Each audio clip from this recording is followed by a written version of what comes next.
Hey guys, tonight we step back tens of thousands of years to a world where the sun barely warms your back before the chill of dawn bites, and every sound in the brush could be either breakfast or, well, a very hungry predator. You probably won't survive this morning without a little luck and a lot of wits, but that's okay, because tonight, it's all about imagining. So, before you get comfortable, take a moment to like the video and subscribe, but only if you genuinely enjoy what I do here. Drop your location and local time in the comments so we can see where in the world you're joining this prehistoric adventure. Now, dim the lights, maybe turn on a fan for that soft background hum, and let's ease into tonight's journey together. You wake to the muted gray of early morning. Your cave walls cool against your bare skin. A thin layer of frost still clings to the stone floor where you slept on a bed of leaves and animal hides. The first birds are calling somewhere beyond the tree line, and the smell of wet earth seeps in, mingling with the faint temps of last night's fire. You stretch, feeling every muscle protest after yesterday's hunt, remembering the twinge in your shoulder from hauling that stubborn boar carcass. Historians still argue whether early humans slept in organized groups for warmth or simply scattered in whatever nook was convenient, and you decide it probably depended on how many siblings, cousins, or very opinionated neighbors you had crammed into the cave. Your eyes adjust to the dim light, scanning the uneven walls for scratches or marked signs that perhaps a leopard had been curious the night before. That creeping awareness, that edge of danger, is the first thing you feel every morning. The cool stone is less forgiving than any mattress, and the wind that whistles through the cave entrance brings both relief and unease. You rub your hands together, thinking about your tools lying in the corner. A few sharpened flints, a bone knife, and a wooden spear stub.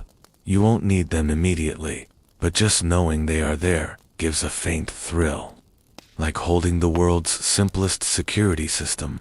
Outside, the forest begins to stir. Tiny leaves shake as morning insects take flight, and somewhere a deer snaps a twig under cautious hooves. You remember last week's close call, with a wolf pack not deadly, thankfully, just tense and humbling. Quirky fact: some prehistoric humans reportedly used animal dung as an early form of sunscreen or insect repellent, which might make your morning routine slightly aromatic. You glance at your own smeared forearms and laugh softly to yourself. Survival, it seems, has always had a little gross factor. Stepping to the cave entrance, the air hits your face with a sharp kiss of cold, carrying the scent of damp moss and the faint coppery temps of mineral-rich soil. You take a deep breath, feeling your lungs fill and your senses snap awake. Morning light seeps through the trees in thin, golden streams, spotlighting patches of ferns and undergrowth that you might forage later. Historians still argue whether early humans were primarily diurnal or crept into dawn and dusk for stealth hunting, but you feel inclined to think some cautious combination of both, especially when breakfast could include something faster than you. You pull on a simple tunic of tanned hide for warmth, then fashion and flex your fingers around your spear. The tip still glints faintly from yesterday's sharpening session. There's a rhythm to this morning. Wake, check the cave, breathe, prepare, step out. Outside, the forest is alive with small sounds, the scuttle of insects, the rustle of small mammals, and the distant, melodious call of a bird that could be friend or food. Every sense is heightened. You notice the dampness on a mossy rock, the glint of dew on a spider web, and the subtle hum of life that never really sleeps. And yet, there's humor to it too. You squint at a squirrel that seems to mock your cautious entrance, leaping from branch to branch, as if to say, "Good luck catching anything today, buddy." You chuckle softly. Prehistoric life isn't all grim survival. There's wonder, curiosity, and small victories. Seeing the first sunbeam catch on a fern, or the thrill of spotting tracks leading to possible prey. The cave behind you is safe for now, shadows stretching long as the sun climbs. You can hear the soft murmur of others stirring deeper in the cave, system companions, relatives, a small tribe that relies on shared warmth, shared food, and shared vigilance. You remember that instinct, that constant awareness that you are never truly alone, nor completely safe. Survival is a group effort, yes, but also deeply personal. Every misstep, every glance counts. You breathe in again, taking in the earthy symphony, wet stone, faint smoke from last night's fire, and the sharp green scent of early leaves. Today promises a journey through foraging, hunting, crafting, and social interaction, a slice of existence, both brutal and beautiful.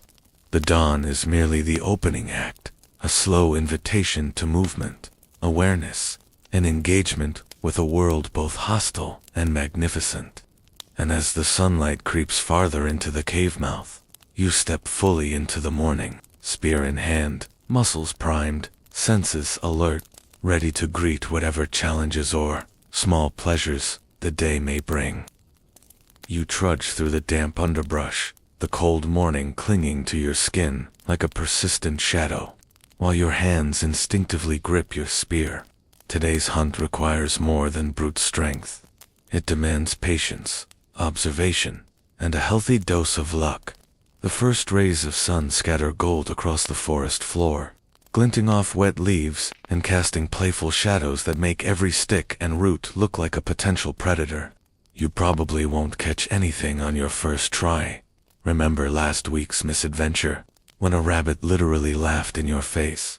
If rabbits could laugh, but you try anyway. Historians still argue whether early humans relied more on ambush or endurance hunting, and your day will test both. You crouch behind a fallen log, scanning the clearing ahead. A distant deer pauses to nibble on tender shoots, unaware of your presence. Your stomach growls, reminding you that yesterday's berry haul wasn't enough to fuel this morning's effort. Somewhere near the edge of your vision, a squirrel scampers along a branch, dropping a tiny pinnacone that bounces like a signal of impending chaos. Quirky fact: some prehistoric hunters reportedly used decoy animals made of sticks or feathers to lure curious prey closer. You shake your head and silently vow to remember that next time, rather than chasing squirrels for inspiration. Sharpening your spear tip against a stone, you notice the rough edges beginning to smooth. There's a meditative rhythm to it. Stone against bone, tip against stone, your fingers stained with the dust of effort. You can almost hear the whisper of ancient ancestors in the repetitive scrape, the echo of trial and error that shaped your species long before any written record. The fire you'll light later will depend on such tools, but for now, the hunt is priority number one. A rustle in the bushes makes your heart leap. You freeze, barely breathing, every muscle coiled. Could it be prey, or a rival hunter from a neighboring group? Maybe just the wind. You move slowly, low to the ground, imagining the worst-case scenario, but hoping for a snack-sized miracle. Remember that crocodile dung sunscreen we joked about last time? Well, luck is even less reliable than that, and you silently curse your own lack of glamour in this rugged wilderness. Finally, you spot your target, a small herd of deer moving cautiously through the clearing. You weigh your options, approach too quickly, and they scatter. Wait too long, and the opportunity disappears. You recall stories well, stories you've observed of hunters using coordinated signals, stomps, or subtle gestures to herd prey closer. Coordination is key. You glance over your shoulder at your companions, who have set up positions like sentinels of the forest.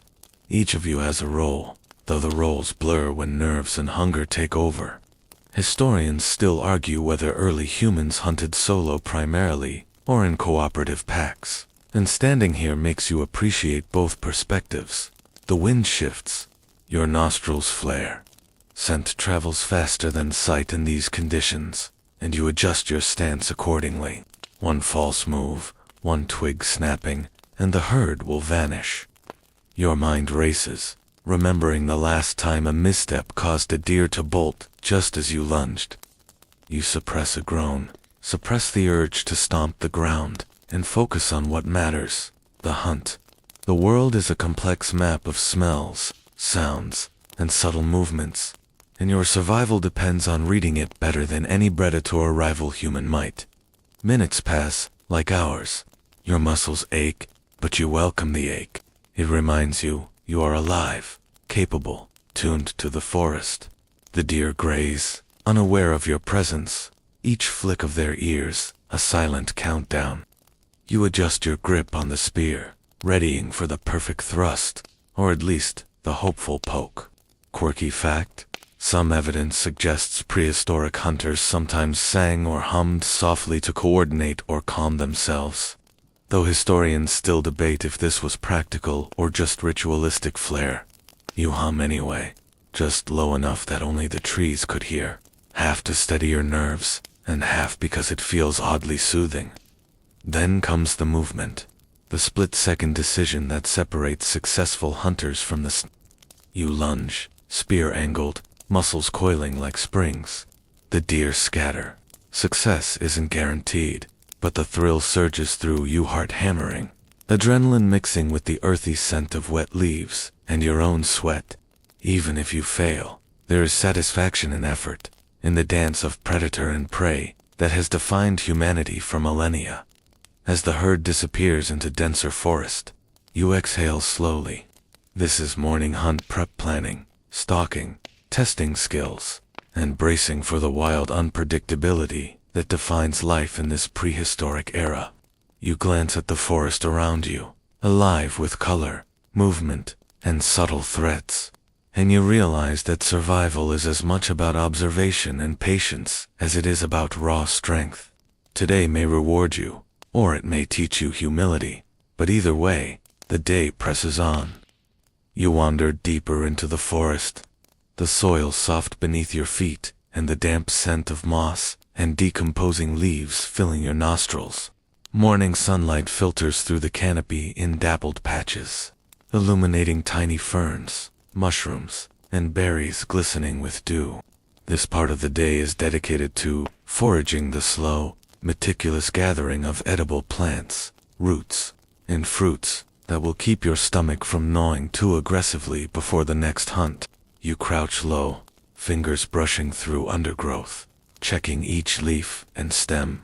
Some are safe, others are bitter, some will make your mouth tingle unpleasantly. Remember that fleeting taste of a wild berry last week that left your tongue numb? Yeah, you're a little wiser now.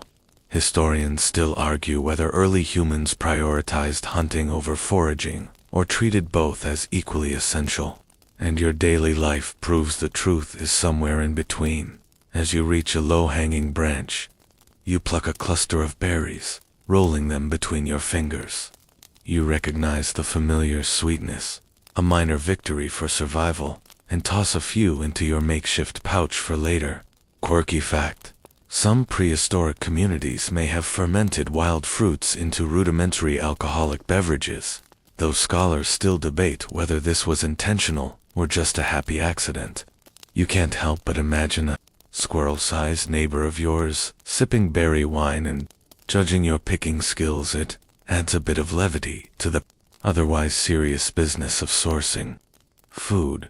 Your fingers trace roots poking through the forest floor, testing firmness. Edible tubers are tricky. Pull too soon, and you may waste a valuable meal. Pull too late, and it's overripe or woody. The ritual of digging, peeling, and tasting is strangely comforting, a tactile, sensory meditation. The dirt clings to your fingernails, leaves your knees streaked, and yet you feel connected, almost spiritual, in a way modern life rarely allows. You remember seeing an elder doing the same thing, muttering to herself about which root feels like a song today, and you can't help but grin. A rustle in the underbrush diverts your attention. A small hare darts out, pausing only to flick its ears before disappearing into the shadows. You freeze, almost instinctively, weighing whether a chase is worthwhile, or if discretion truly is the better part of valor. Hunting small game is exhausting, and not always successful, but the occasional thrill sharpens your senses. There's a delicate balance between patience and action, and your mind calculates angles, speed, and possible escape routes in a few fluid, unspoken steps. Quirky tidbit: some early humans may have used simple snares or traps for small animals, though historians still debate the prevalence and sophistication of such tools. You decide to stick with stealth and observation. Today your energy is already precious. Sunlight shifts as you move deeper, illuminating patches of moss and fallen leaves in gold and amber. A sense of rhythm emerges as you bend, gather, inspect, and store. This is the quiet magic of foraging. Small, often overlooked actions that cumulatively mean life or hunger. You take a moment to inhale the scent of crushed ferns and damp earth, the complexity of smells layering like a symphony of survival. In this suspended morning, the forest itself feels alive, not merely as a resource, but as a participant in your story. You spot an unfamiliar plant growing near a rock outcrop. Its leaves glisten with dew, and its stem seems tender. You crouch, tasting a tiny piece cautiously. Bitter, yes, but not poisonous. Your knowledge of plants comes from experience and careful observation. Mistakes can be unpleasant, but are rarely fatal at this stage. Quirky fact: some prehistoric humans may have chewed certain roots or leaves for mild medicinal effects, such as easing stomachaches or headaches, though historians still debate the extent of early herbal medicine. You tuck the plant aside in your pouch, noting mentally that it might be useful later. A sudden bird call draws your gaze upward. A small group of birds flits across a sunbeam, their wings catching light in sparkling flashes. You pause, watching them for a moment, and feel a tiny thrill at the beauty of the moment. Tiny, fragile, and fleeting. In the modern world, moments like this are often overlooked, but here, in the quiet labor of foraging, they are magnified. You'll remember a distant discussion among your tribe about which bird songs herald rain or good hunting days, and you smile. Observation is survival. Poetry is just a bonus. You crouch beside a trickling stream, dipping fingers into the icy water to rinse dirt from your hands. The chill makes you shiver, but it also wakes you, and you can't help but watch a small fish dart beneath the surface. You consider a quick, improvised fishing attempt but decide against it. Patience, timing, and proper tools are required, and today your focus is plants. Historians still argue whether freshwater sources were more crucial for hunting or for foraging efficiency. And standing here, you appreciate both roles. As the morning advances, your pouch fills with a small bounty: berries, roots, edible leaves, and a few fragrant herbs. You pause on a mossy log to rest, stretching your legs and letting your senses soak in the forest ambience. The rhythmic hum of insects, distant bird calls, and the gentle ripple of water compose a symphony that modern cities could never replicate. Quirky fact: some foragers may have marked the location of promising plant patches with simple carvings or rock piles, though historians still debate whether these were intentional maps or coincidental. You consider leaving a small pile of stones near a berry bush, a mental note and potential marker rolled into one. Your mind wanders to the earlier hunt preparations. Patience, observation, coordination skills that overlap seamlessly with foraging. The forest seems to acknowledge your presence as long as you respect it, and in return, it offers sustenance, shade, and occasional amusement. You feel the slow accumulation of competence. Yesterday's failures, last week's near misses, all building into a quiet mastery of your environment. This is life at its most basic, yet rich in sensory texture, immediate feedback, and subtle joys. Time slips by almost unnoticed until shadows stretch and the sun arcs higher, signaling the shift from early morning to midday. You glance toward the cave in the distance, thinking about what the others might be doing, some tending to fire, some inspecting tools, some likely complaining about a sibling who stole their berry stash. Social cohesion is subtle, yet vital. and foraging is rarely a solo enterprise for long. Quirky fact: some evidence suggests early humans may have sung or chanted while gathering plants, perhaps as a way to coordinate, pass time, or simply lift spirits. You hum softly, realizing even a single note feels celebratory after a productive morning. With your pouch full and your mind focused, you begin the slow trek back toward the cave, navigating roots, rocks, and the occasional curious animal. Each step is a reminder of the delicate balance between effort and reward, and you savor the small victories, edible plants in hand, minor scratches on your legs as badges of experience, and the subtle thrill of knowing you're competent in this ancient dance of survival. Historians still argue whether foraging required more intelligence or instinct. In standing here, you realize it's a blend: observation, memory, creativity, and a pinch of luck. Arriving near the cave entrance, you pause to survey the surrounding landscape. The forest hums with life, and in the distance, the first signs of your hunting companion's movements suggest morning activities are also in motion. You feel a quiet satisfaction in having contributed, in having collected not just food but knowledge of terrain, plant cycles, and animal behavior. The morning's labor blends seamlessly into the next phase of your day: preparation for hunting, tool crafting, and, eventually, fire mastery. You step into a sunbeam, feeling warmth on your back and dirt on your hands, thinking that this intricate balance of effort, observation, and patience is life at its rawest.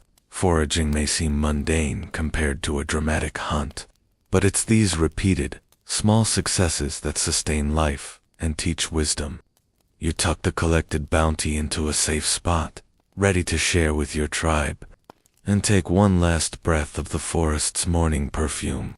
Life continues, complex, unpredictable, occasionally humorous, and deeply satisfying in its survival simplicity.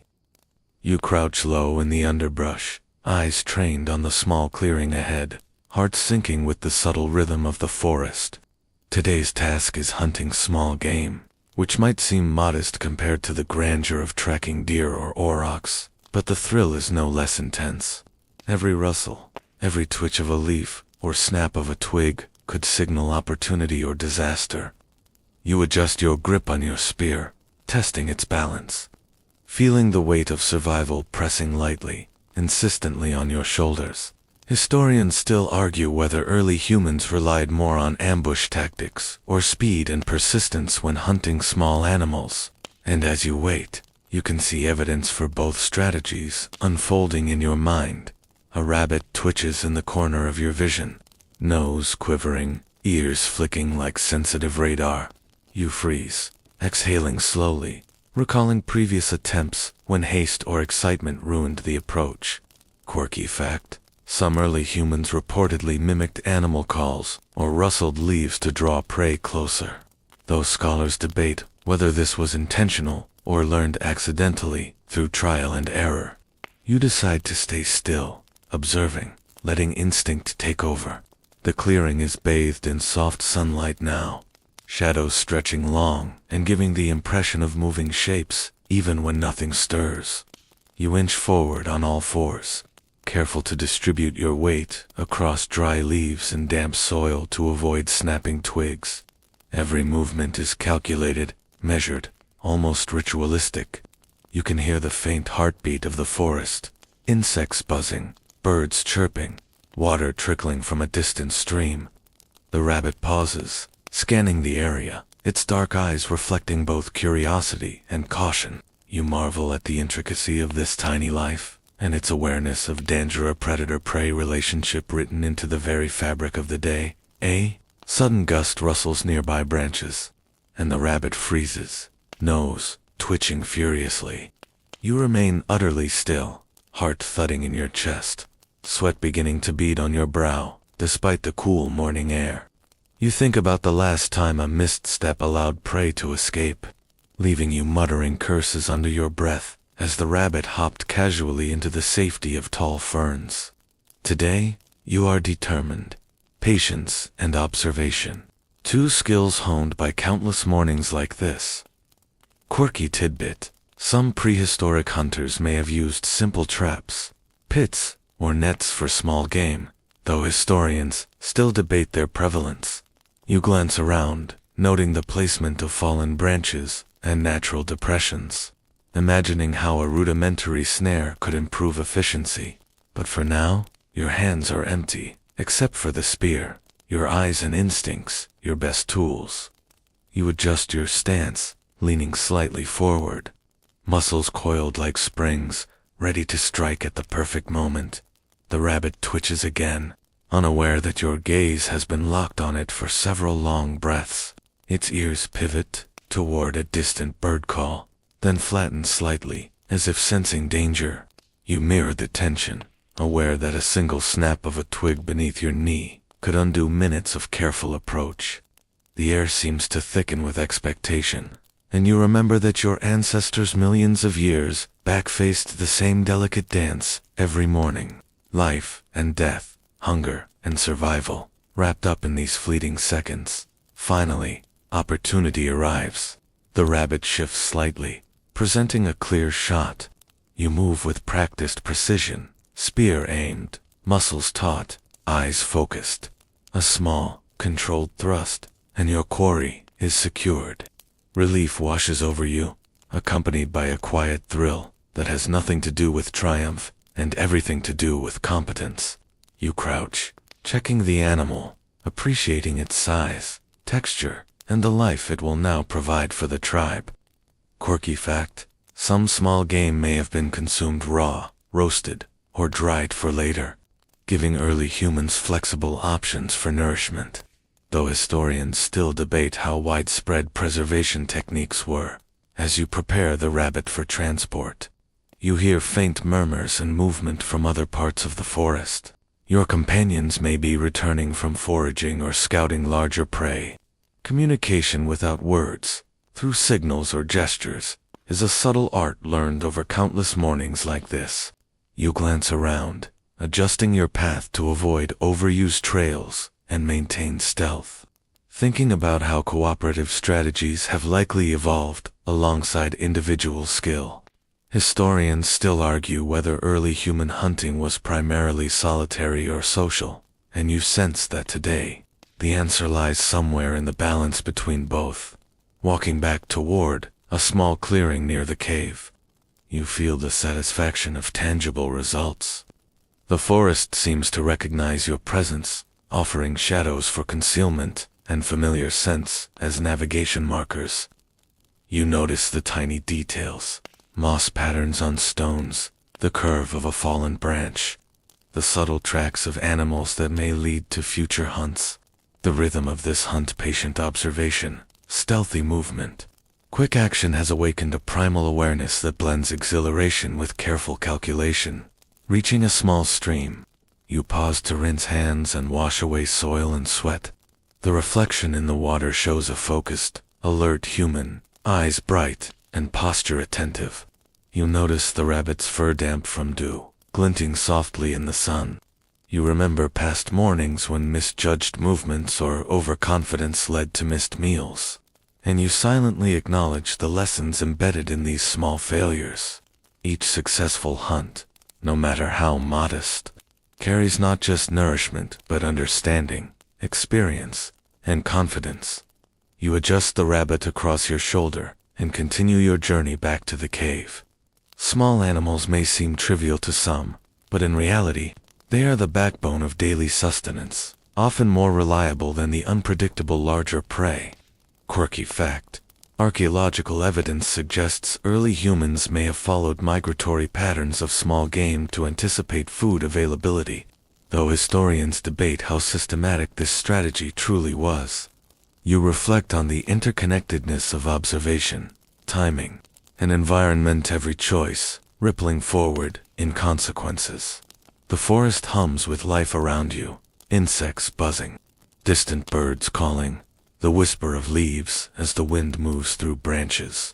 You feel a sense of rhythm, a continuity between yourself, your tribe, and the living landscape. This is not simply survival, it is attunement to patterns, recognition of signals, and mastery of patience.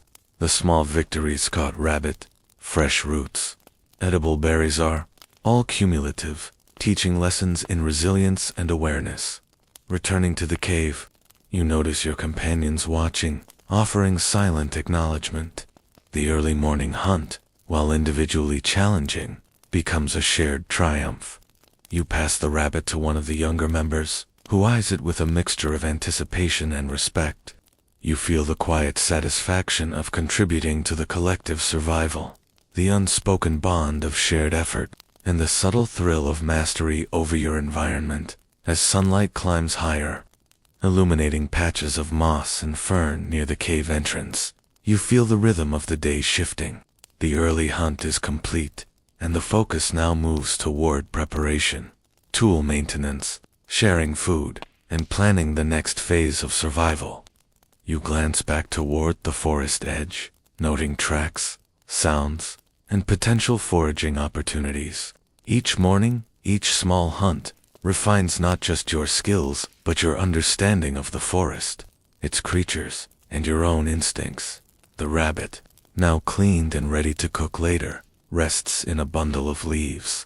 You take a deep breath, letting the forest's scents, sounds, and textures fill your senses one last time before the next tasks of the day claim your attention. Life is measured in these cycles: observation, patience, action, reflection. Small game may seem inconsequential in the grand scheme, yet it is precisely these details that sustain, teach, and connect you to a world older than imagination. You crouch at the forest's edge, scanning the distant horizon where taller trees give way to open plains, knowing that today's challenge is no small feat, tracking and hunting a larger beast. The air is thick with the scent of damp earth and crushed foliage, carrying hints of animal musk and distant water. Your hands tighten around the haft of your spear, and your mind runs through the strategies you've rehearsed countless times: patience, stealth, cooperation. Historians still argue whether early humans relied more on brute force or cunning to bring down large prey, and standing here, you understand why both were necessary. A deer, or perhaps an aurochs, depending on luck and timing, roams the plain ahead. You remember past hunts, where misjudged wind or a snapped twig sent your quarry fleeing, leaving nothing but disappointment and sore muscles. Quirky fact: some prehistoric hunters may have painted their bodies with ochre or rubbed mud on themselves as camouflage, though scholars debate whether this was primarily functional or ritualistic. You smear a thin layer of mud across your arms, hoping that even a subtle disguise will give you the edge you need. You glance at your companions, spread out in a careful semicircle. Each has a role: some flank, others observe for escape routes, while a few remain in reserve, ready to intervene if the animal charges or flees unexpectedly. Communication is silent, gestures subtle, a language of glances, tugs on leaves, and shifts in posture. You remember the stories of tribes coordinating massive hunts, sometimes driving animals off cliffs or into natural traps. Today's hunt is smaller in scale, but no less precise. Footsteps fall lightly on moss and soft soil as you move into position. Your senses are heightened. Every snap of a twig, rustle of grass, or distant bird call carries meaning. The wind direction is critical. Scent travels fast, and a single miscalculation could betray your presence. You pause, inhaling deeply, tasting the earthy temps of air, and knowing that your breath must be quiet, your movements deliberate. Patience is as vital as strength. A large shape appears through the trees, the deer grazing in an open glade. Its ears flick nervously, scanning the surroundings, nostrils quivering. You freeze, muscles taut, calculating distance, angle, and timing. Quirky tidbit: some prehistoric humans may have used coordinated stomping, whistles, or simple calls to drive prey subtly, though historians still debate how widespread such tactics were. Today, silence will be your ally, and instinct guides your approach. You begin a slow crawl forward, careful to step only on soft earth or dry leaves. The deer shifts slightly, and your heart pounds not from exertion, but from the tension of anticipation. The sun glints off its coat, highlighting muscles rippling beneath skin, and you marvel briefly at the raw power of the creature you seek to outwit. Every step is a negotiation between risk and reward, a dance honed over millennia. As you close the distance, the herd notices subtle movement in the trees. One deer lifts its head, nostrils flaring.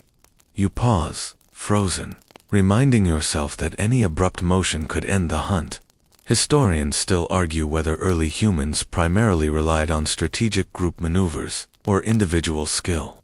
And in this moment, you feel both are indispensable. The balance between cooperation and personal judgment defines success. You inch closer, eyes tracking the lead animal, anticipating its shifts and movements. Quirky fact: some tribes may have left small markers or disturbances along paths to subtly guide herd behavior, though scholars debate whether these were intentional strategies or incidental traces. Your own instincts serve as both marker and guide, blending observation with learned behavior, each step deliberate, each pause a conversation with the landscape. A sudden gust of wind carries the scent of your presence, and the deer stiffens, ears pivoting sharply. You hold your breath, sensing the fleeting window for action narrowing. The animal takes a few cautious steps toward thicker cover, and you adjust your approach, recalculating angles, distances, and timing. The forest seems to hold its breath with you, leaves and branches frozen in anticipation. With careful coordination, your group begins to drive the deer toward a narrow clearing. Flanking companions signal subtly, each movement measured and rehearsed. The creature trots, muscles tensing with alertness, and you match its rhythm, waiting for the perfect moment. Quirky tidbit: some early humans may have employed decoy animals or noises to influence prey movement. Though historians debate how systematic this technique was, you rely solely on instinct, observation, and subtle gestures. Finally, the animal enters the clearing, framed by sunlight and shadows. You adjust your spear, coiling your muscles like springs, and launch forward with a swift, precise thrust. The rush of motion is immediate and exhilarating, heart hammering in sync with the forest's pulse. Even if the attack is imperfect, the effort demonstrates skill, coordination, and the primal thrill of matching wits against a larger, formidable creature. The herd scatters slightly, but the lead deer falters. You seize the moment, maintaining focus, breath steady despite the adrenaline. Every movement is intentional.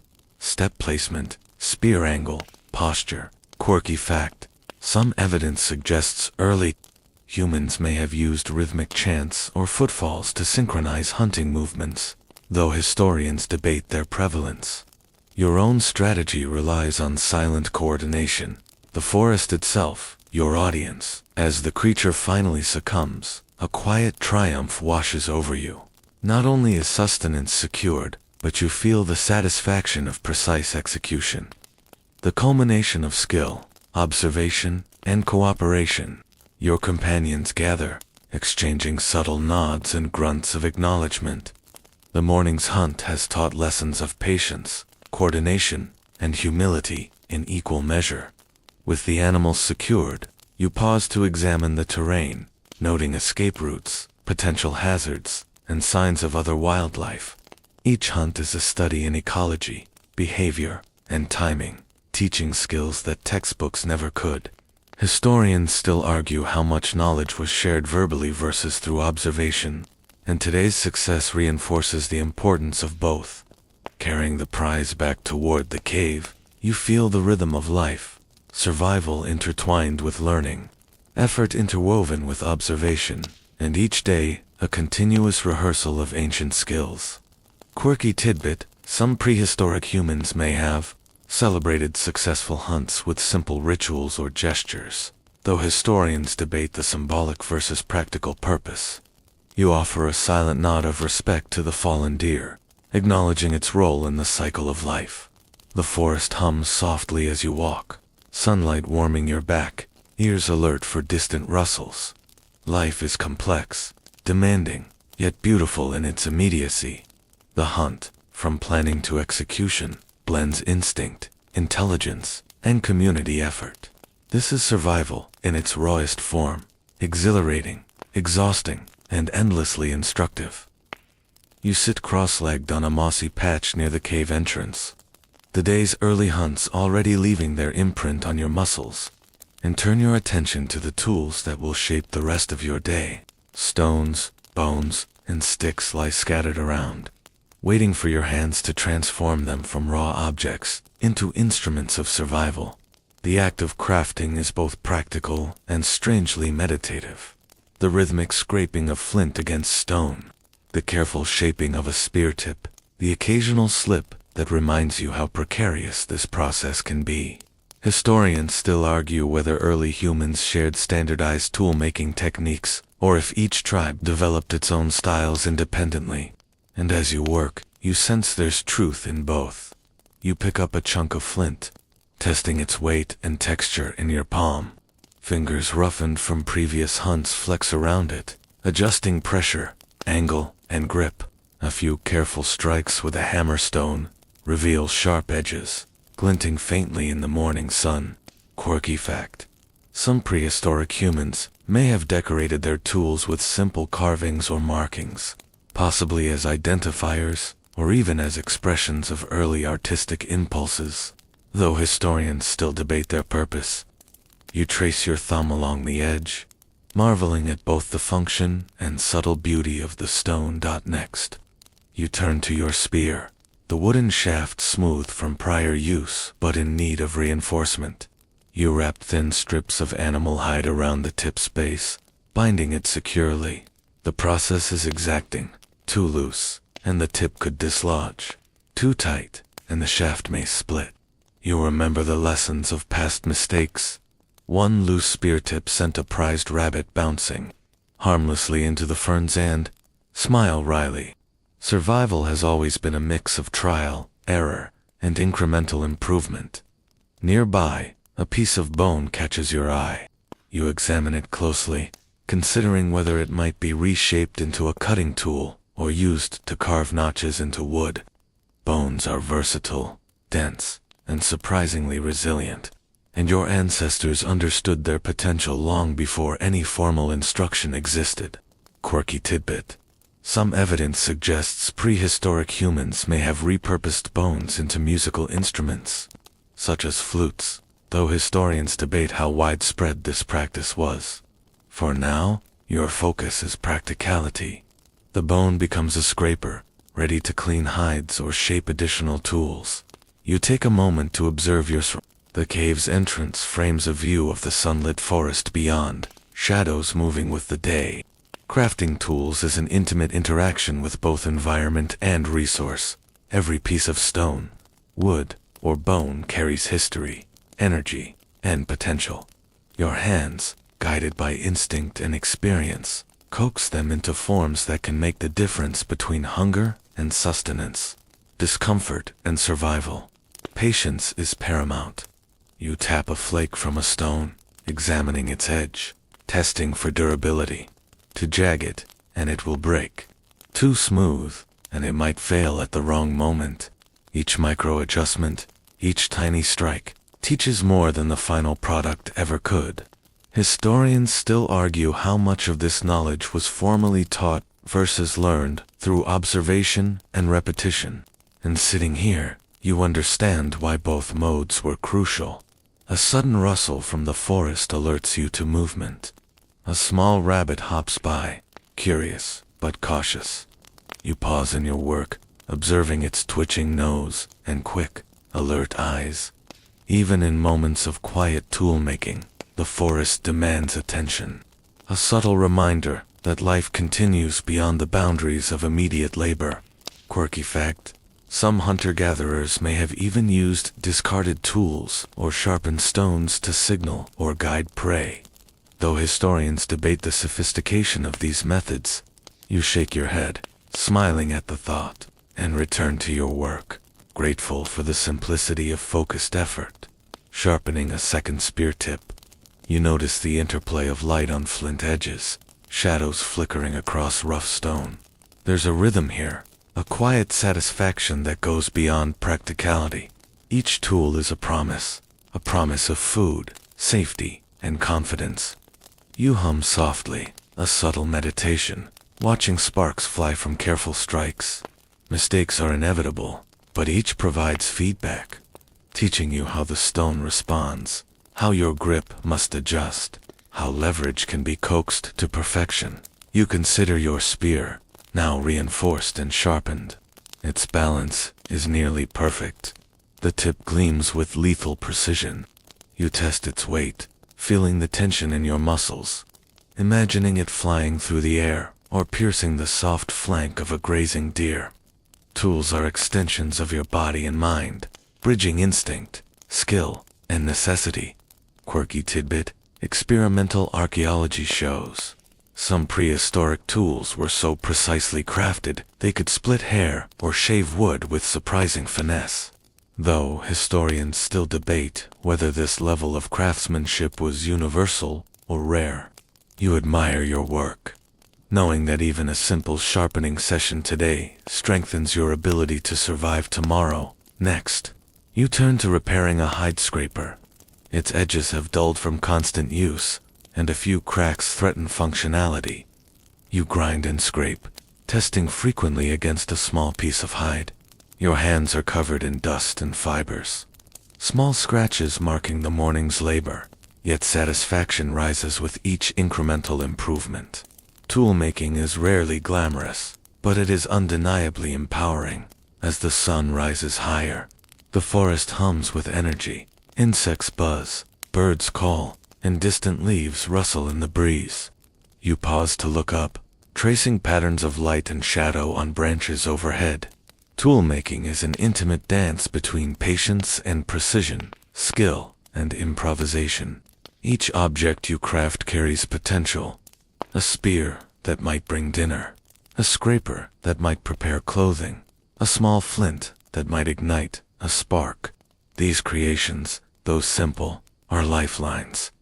You gather the finished tools, arranging them neatly beside you. Sharp edges face outward, shafts aligned, bone and flint poised for action. You feel a quiet satisfaction in both organization and readiness, understanding that preparedness is survival itself. Historians still argue whether early humans stored tools communally or personally, and your arrangement suggests a mix: shared knowledge, individualized responsibility. Quirky fact: some tool assemblages show evidence of symbolic arrangement, hinting at cognitive and aesthetic sensibilities alongside pure utility, though debate persists about interpretation. Finally, you rise, stretching tired muscles, surveying your work. The morning has been productive, weapons sharpened, tools repaired, and your hands full of practical accomplishments. The forest continues its quiet symphony, and you feel attuned to its rhythms. Your own presence, harmonized with the environment. Every strike, scrape, and polish reflects both necessity and creativity. A daily meditation on survival and ingenuity. With tools prepared, you are ready for the next stage: fire, food, preparation, and further interaction with the ever-demanding environment. You glance back at the pile of sharpened spear tips and polished bones, aware that each object is more than utility. It's a small testament to your capability, resilience, and connection to an ancient lineage of humans who have shaped and been shaped by the world around them. The smell of smoke from yesterday's fire lingers faintly near the cave entrance, a comforting reminder of warmth, cooked food, and the light that keeps predators at bay. You kneel on a patch of stone, gathering tinder from dried grasses and small twigs, preparing to coax life from sparks. Fire mastery is an art, a subtle conversation with nature. Too gentle, and it dies. Too aggressive, and it consumes everything in sight. Historians still argue how widespread intentional fire use was in early human communities. And as you strike flint against steel ore, in your case, Flint against flint, you can feel the delicate balance between control and chaos. You scrape small pieces of dried moss and leaves into a tight bundle, the fibers soft against your fingertips, ready to catch a spark. Quirky fact: some prehistoric humans reportedly used fungus or charred plant matter as tinder, a natural fire starter that could smolder even in damp conditions. Though historians debate whether this was common practice or a fringe innovation, you strike a flint, sparks dancing across the bundle, and finally, a tiny ember catches. The thrill is immediate, a minute glow that promises warmth, light, and the magic of human ingenuity.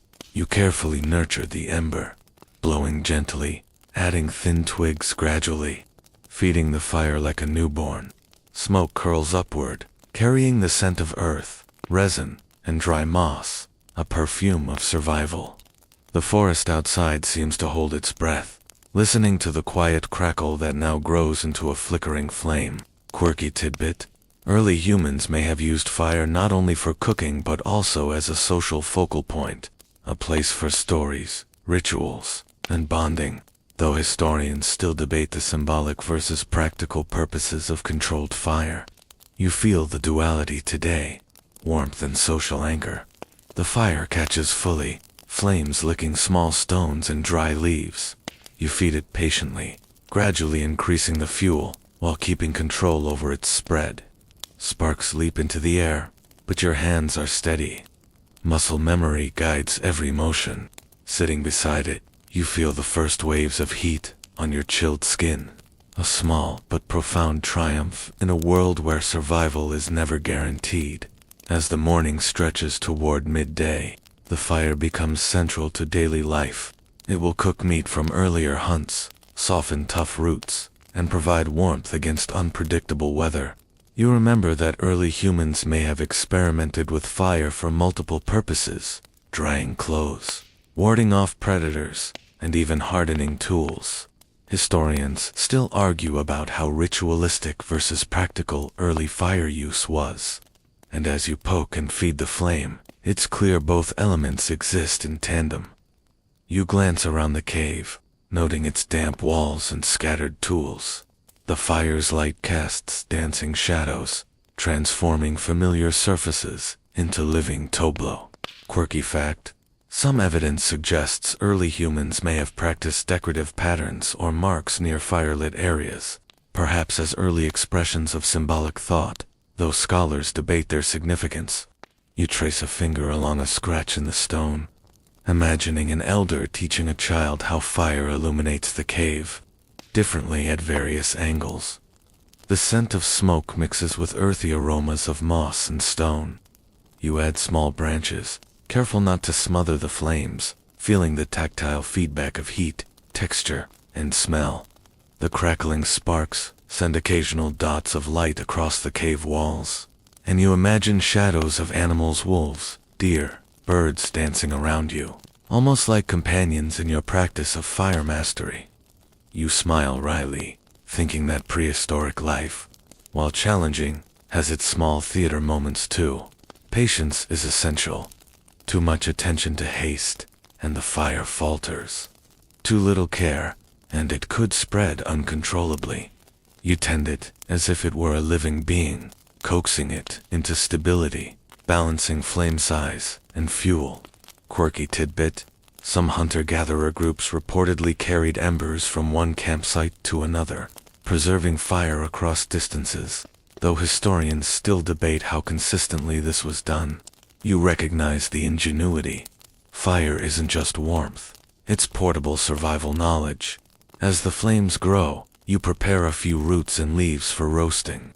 Fire transforms food, texture, and flavor, softening tough fibers and bringing subtle sweetness out of bitter roots. You think about how fire also serves as a communal anchor. Other tribe members will gather, drawn to warmth, cooking, and the promise of shared sustenance.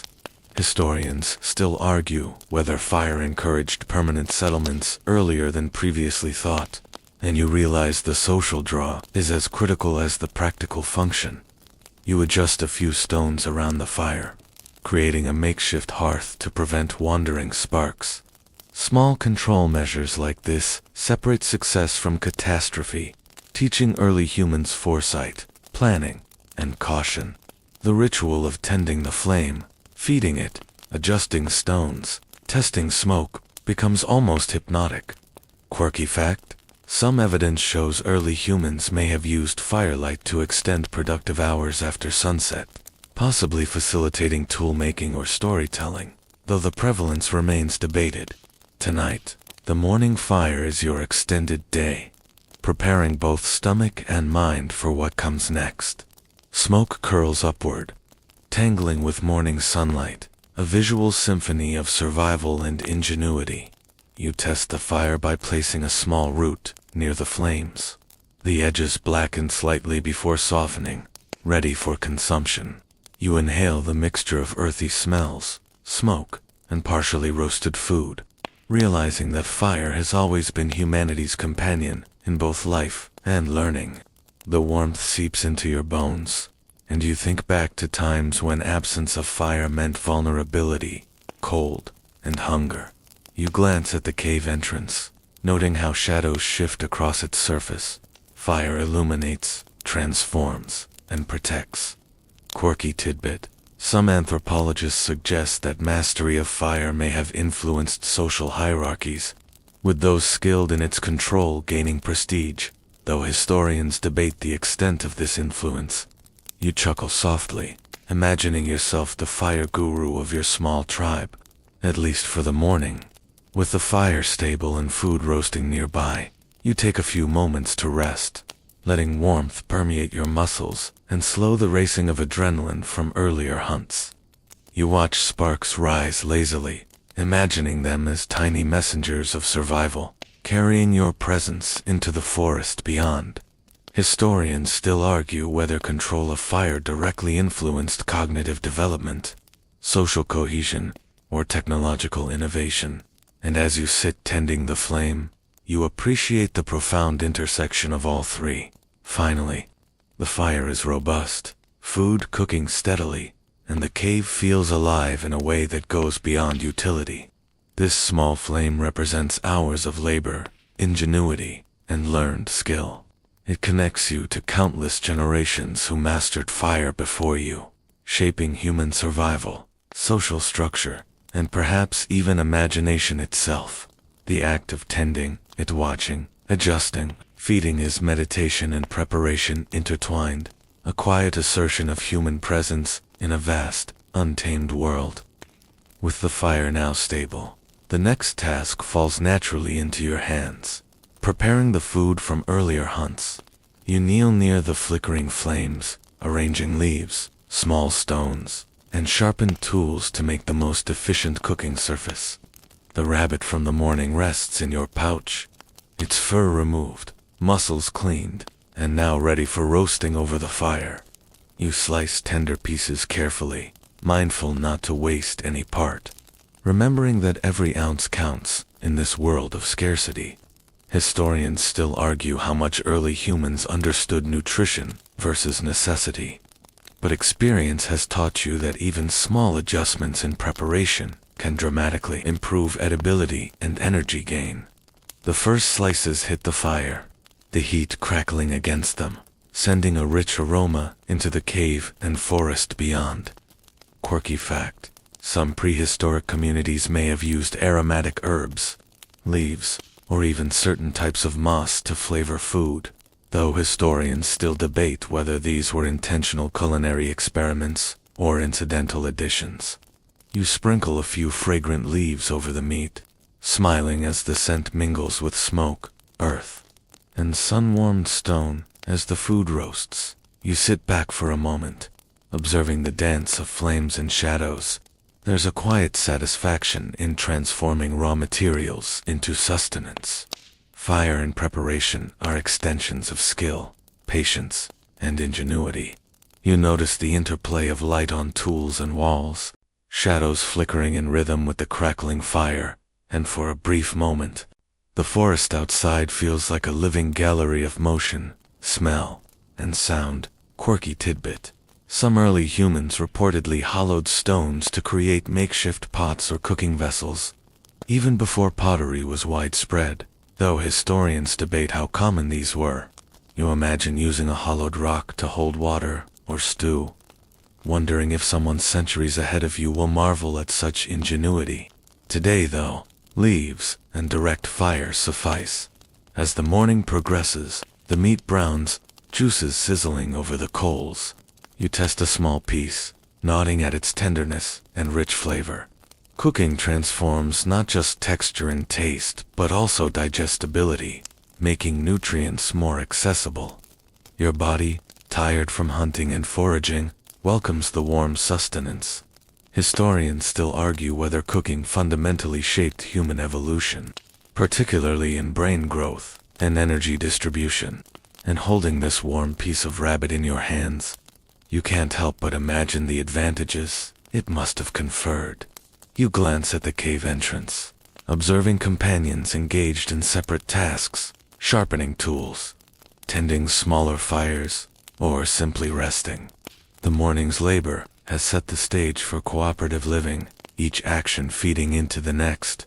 Quirky fact: some evidence suggests early humans may have used smoke signals or strategic fire placement to communicate across short distances, though scholars debate the consistency and complexity of such signaling.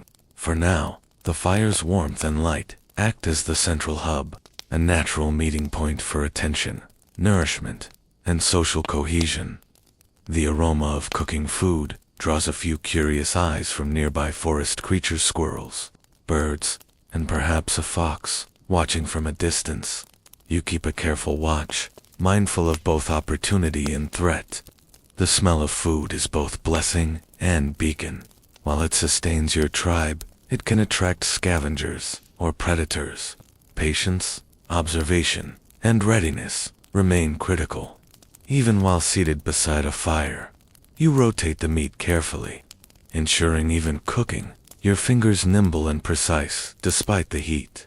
The tactile feedback of hot leaves, roughened hands, and charred wood is grounding, a reminder that survival is sensory as much as it is strategic.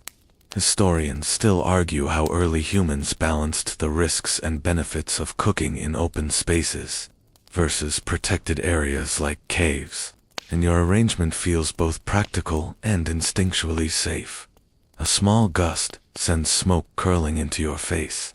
You inhale sharply, coughing lightly, but the scent is earthy, familiar, and oddly comforting.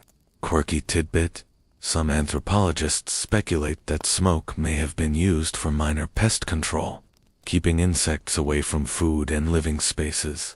Though historians debate the extent to which this was intentional. You fan the smoke gently, guiding it away while keeping the fire steady as the meat reaches optimal doneness.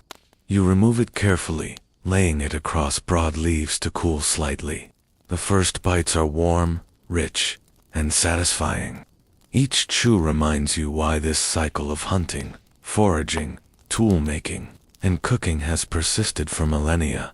It works efficiently and reliably when executed with care and attention. You glance at companions, offering a share and nodding in silent acknowledgement of their contributions, reinforcing trust and cooperation. Quirky tidbit: some prehistoric communities may have used firelight during mealtime as a social tool, reinforcing hierarchy, teaching younger members, or simply fostering communal bonds, though historians debate the prevalence of ritualized eating practices. Sitting beside the fire, savoring each bite, you sense both the practical and symbolic significance, nourishment, skill demonstration, and social cohesion, wrapped into a single warm moment. Finally, with the last slices of meat roasting and the fire crackling steadily, you lean back against the cave wall. The tactile satisfaction of cooking is joined by warmth, satiation, and a quiet sense of accomplishment. You feel attuned to your environment, your body fueled, and your mind ready to shift toward midday activities, maintenance, exploration, and perhaps brief rest. Fire, food, and cooperation have combined to form the backbone of survival today. each reinforcing the other in ways both tangible and subtle. With the meal savored and the fire steady, your attention shifts to water, a necessity as pressing as food, yet often more delicate to secure. You follow a small trail leading to a nearby stream, feet sinking into soft soil, each step sending small clouds of dew into the morning air. The trickling sound of water guides you like a natural compass, a rhythm both soothing and alerting. Soothing because it signals life, alerting because danger often lurks near vital resources. Historians still argue how early humans balanced risk and reward in water collection, and your careful approach today illustrates that this was a skill honed through experience as much as instinct. You crouch near the stream, dipping your hands into the cold, clear water. The chill bites pleasantly against your skin, a sharp reminder that every resource carries both benefit and challenge. Quirky fact: some prehistoric humans may have used hollowed reeds or shells as makeshift cups, although scholars debate how common this practice truly was. You scoop up a handful of water and drink deeply, savoring the freshness, the immediate relief, and the subtle metallic temps from minerals in the stream. Observing the flow, you notice fish darting beneath the surface, small shadows moving with quick, graceful precision. The idea of catching one flits through your mind, but patience is key. You know that the stream offers opportunity over time, not necessarily instant gratification. Quirky tidbit: some early humans may have built tiny stone barriers to guide fish into shallow areas for easier capture, though historians still debate whether such techniques were widespread or isolated innovations. For now, you focus on hydration, cleaning, and observation. Kneeling, you rinse a few of the morning's gathered leaves and herbs in the water, shaking them gently to remove dirt and small insects. Each movement is deliberate. Wasted water, broken stems, or accidental contamination could cost more than mere inconvenience. You study the flow, noting the subtle eddies and pockets where minerals collect, imagining how such knowledge could guide future decisions, cooking, cleaning, or even medicinal use. Historians still argue whether early humans consciously categorized water sources by quality, but the evidence is in your actions: observation, adaptation, and respect. Nearby, the gentle rustle of the forest reminds you that water sources attract both prey and predator. Small footprints mark the mud deer hair, perhaps even a wolf or fox. You trace them carefully, fingers pressing gently into soft soil, reading patterns as easily as you might read the clouds. Each sign carries information: movement, timing, risk, and opportunity. Quirky fact: some prehistoric humans may have used subtle marking or sticks to record seasonal water levels or animal tracks, though scholars debate whether these were intentional early maps or incidental marks. You memorize the patterns, storing knowledge for future hunts or foraging trips. Satisfied with your water collection, you kneel to drink again, letting the cool liquid wash away lingering sweat and dust. The forest hums around you. Insects, birds, distant rustle of leaves. Each sip grounds you, a reminder that survival is an intricate balance of resources, energy, and awareness. Historians still argue how much strategic planning went into daily resource collection versus reactive improvisation, and the more you pause to observe, the more you realize it was likely both. You fill a small hollowed-out rock with water, intending to carry it back to the cave for later use. The effort requires careful balance to avoid spillage, a minor exercise in dexterity that feels both practical and meditative. Quirky tidbit: some early humans may have used animal hides to transport larger water quantities, fashioning them into crude containers, though historians debate the widespread feasibility. You consider this as a potential improvement for future collection.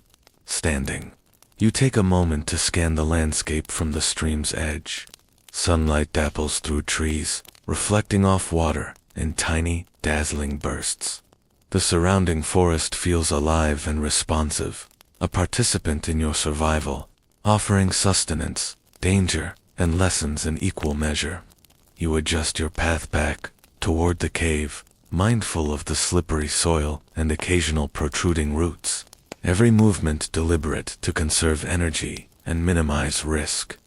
Returning to the cave with water and observations in tow, you notice companions engaged in various tasks, tending smaller fires, maintaining tools, or simply resting.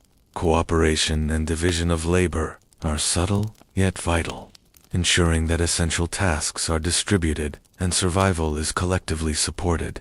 Quirky fact: some anthropologists suggest that sharing water and other resources may have reinforced social bonds and hierarchies, though historians debate whether this was universally practiced or culturally variable. You offer a nod to one companion, silently acknowledging the importance of shared effort. As midday approaches, the cave is filled with a mix of smells: smoke from the morning fire, roasted meat, earthy stone, and fresh vegetation. Your gathered water sits nearby, ready for consumption or use in cleaning and food preparation. You pause, letting the sense of order and resourcefulness settle, realizing that each step, hunting, foraging, tool-making, cooking, and water collection interweaves into a coherent daily rhythm. Historians still argue how rigidly structured prehistoric daily life was, yet sitting here with tools, food, and water aligned neatly, you feel the answer lies somewhere between routine and adaptability. Finally, you drink a long swallow from your hollowed rock, letting the cool water settle your stomach and mind. The forest's hum accompanies you back to the cave, a gentle soundtrack to this ongoing choreography of survival.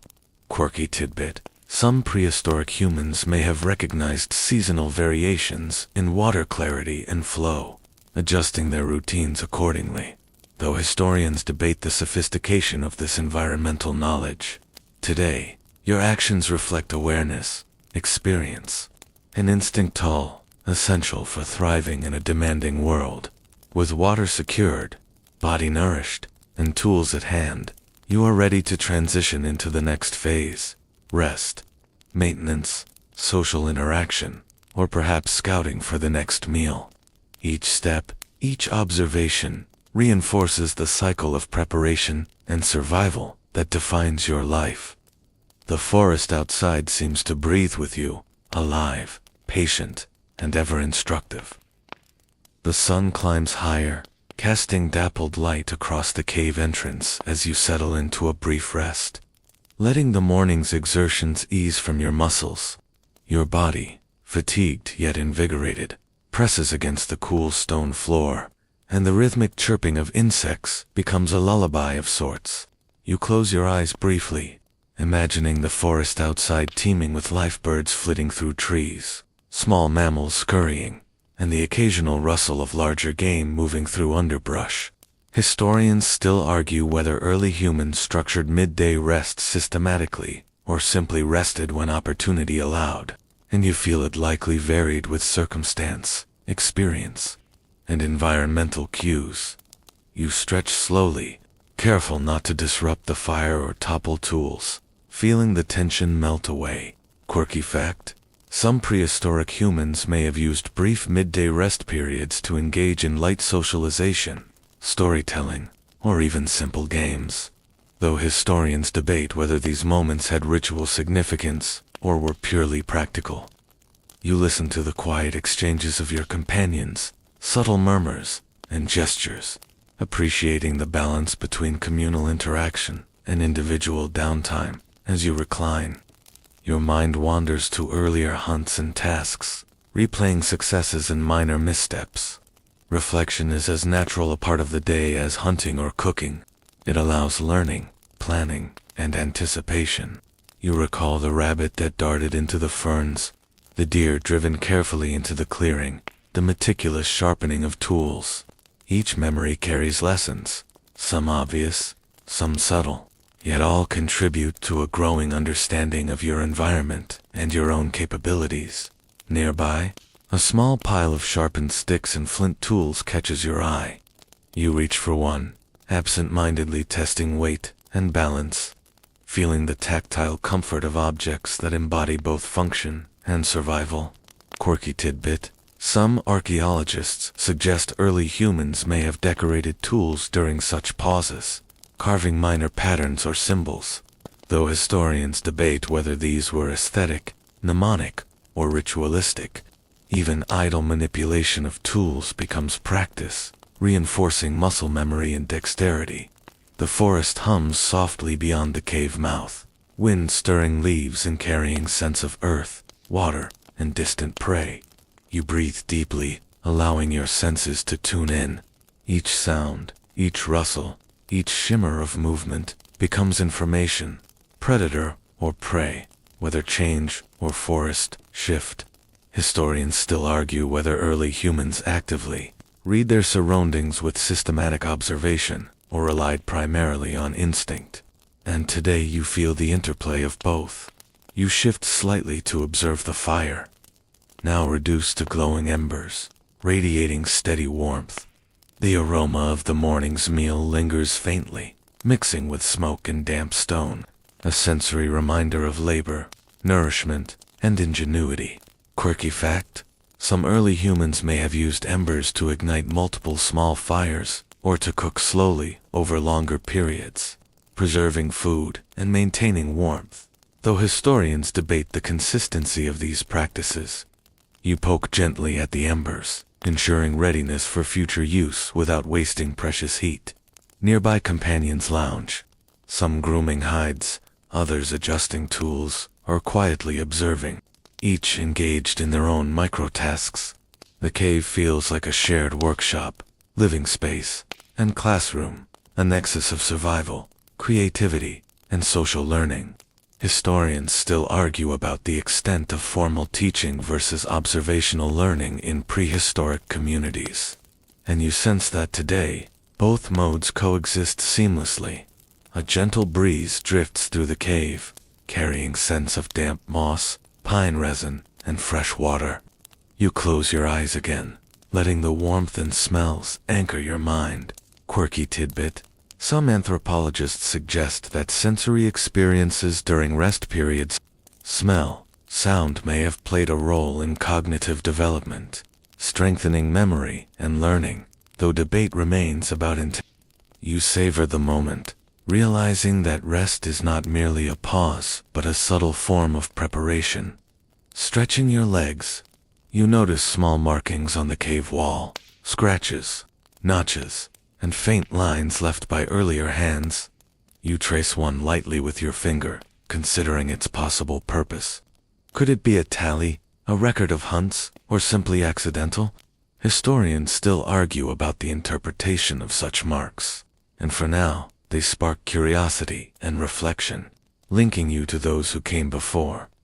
With body partially rejuvenated, mind alert, yet relaxed, you shift focus to minor maintenance, repairing small tears in clothing, adjusting bindings on tools, or arranging gathered materials for efficiency.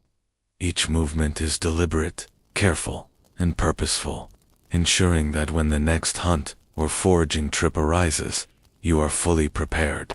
Quirky fact: some evidence suggests early humans used small breaks like this to innovate or improve tool design, though historians debate whether creativity was systematic or spontaneous. Today, you test a small sharpened flint against a hide, confirming its utility and appreciating subtle improvements. The forest beyond remains lively yet distant, a world of motion that contrasts with the cave's steady, warm rhythm. You take another sip from your water container, feeling the coolness flow through your body, rehydrating and anchoring you to the present. Reflection, rest, and maintenance blend seamlessly into a single, calming routine, a cycle honed over countless generations. Historians still argue whether such midday pauses were universal, environmental, or culturally specific, and you realize the answer likely includes all three. Finally, you recline fully against the cool stone, allowing the cave to cradle your body, senses attuned but relaxed. Shadows dance on the walls, Embers glow faintly, and subtle murmurs of companions fill the space. This quiet interlude is more than idle time. It is observation, preparation, and mental rehearsal, ensuring readiness for the afternoon's work. Quirky tidbit. Some anthropologists speculate that quiet rest periods contributed to early problem-solving and planning abilities, though historians debate the strength of evidence. You close your eyes briefly, letting the cave fire and forest meld into a singular, restorative presence.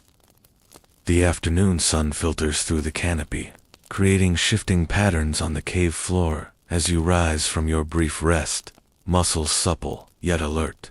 Your focus shifts toward exploration, and scouting the forest beyond offers both opportunity and challenge. And you know that survival often hinges on understanding the terrain as much as hunting or gathering.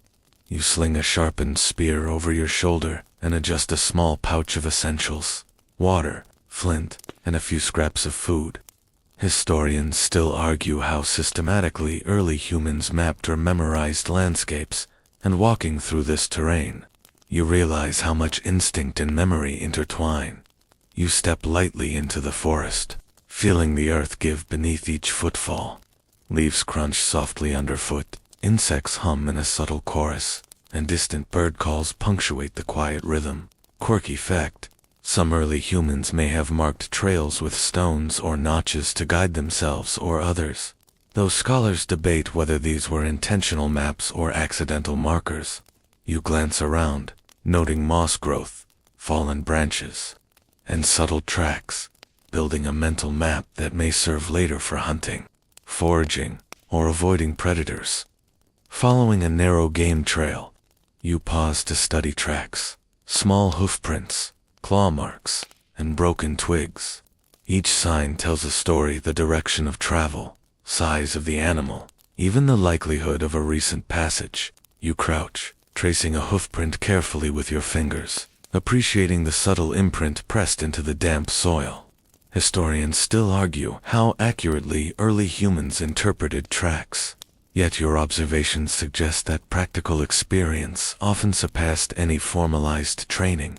Quirky tidbit: experimental archaeology shows that some hunter-gatherers could differentiate age, weight, and even speed of prey simply from footprints, though historians debate whether such skills were common or specialized.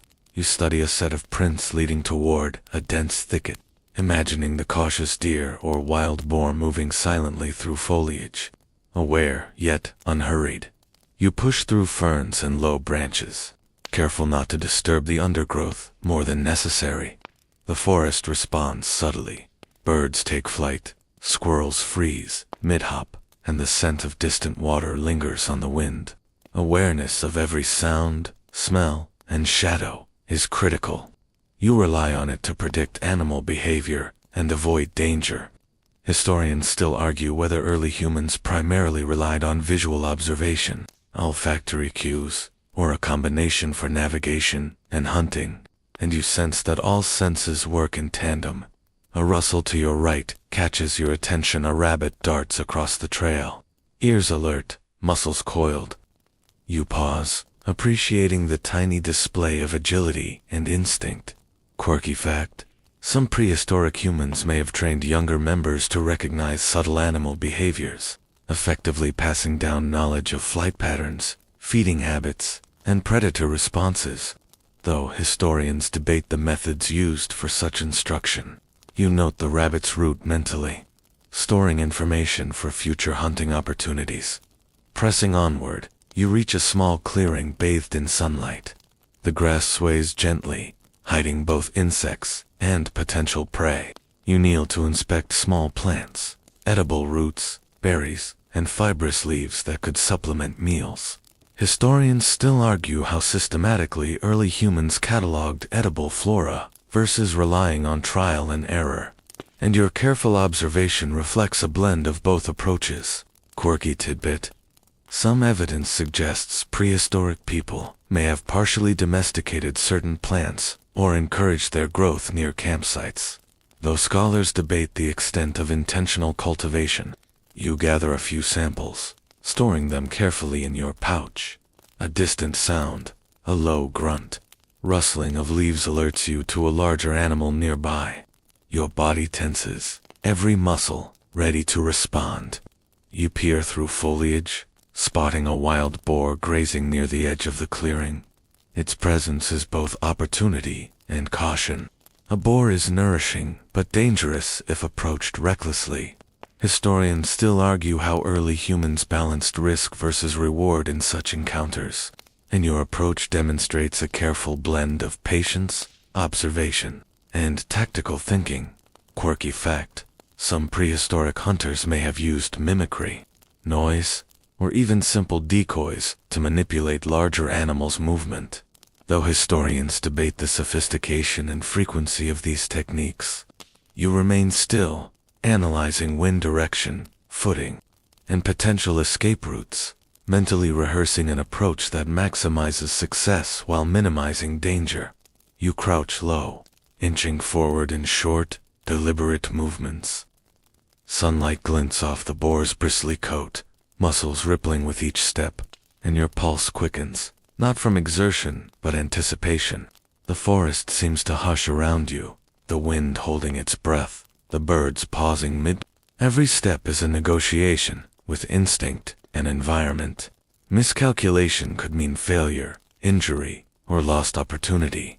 Finally, the boar moves toward a patch of dense ferns. You pause, weighing your options: a careful ambush, a subtle drive, or simply retreating to track it later.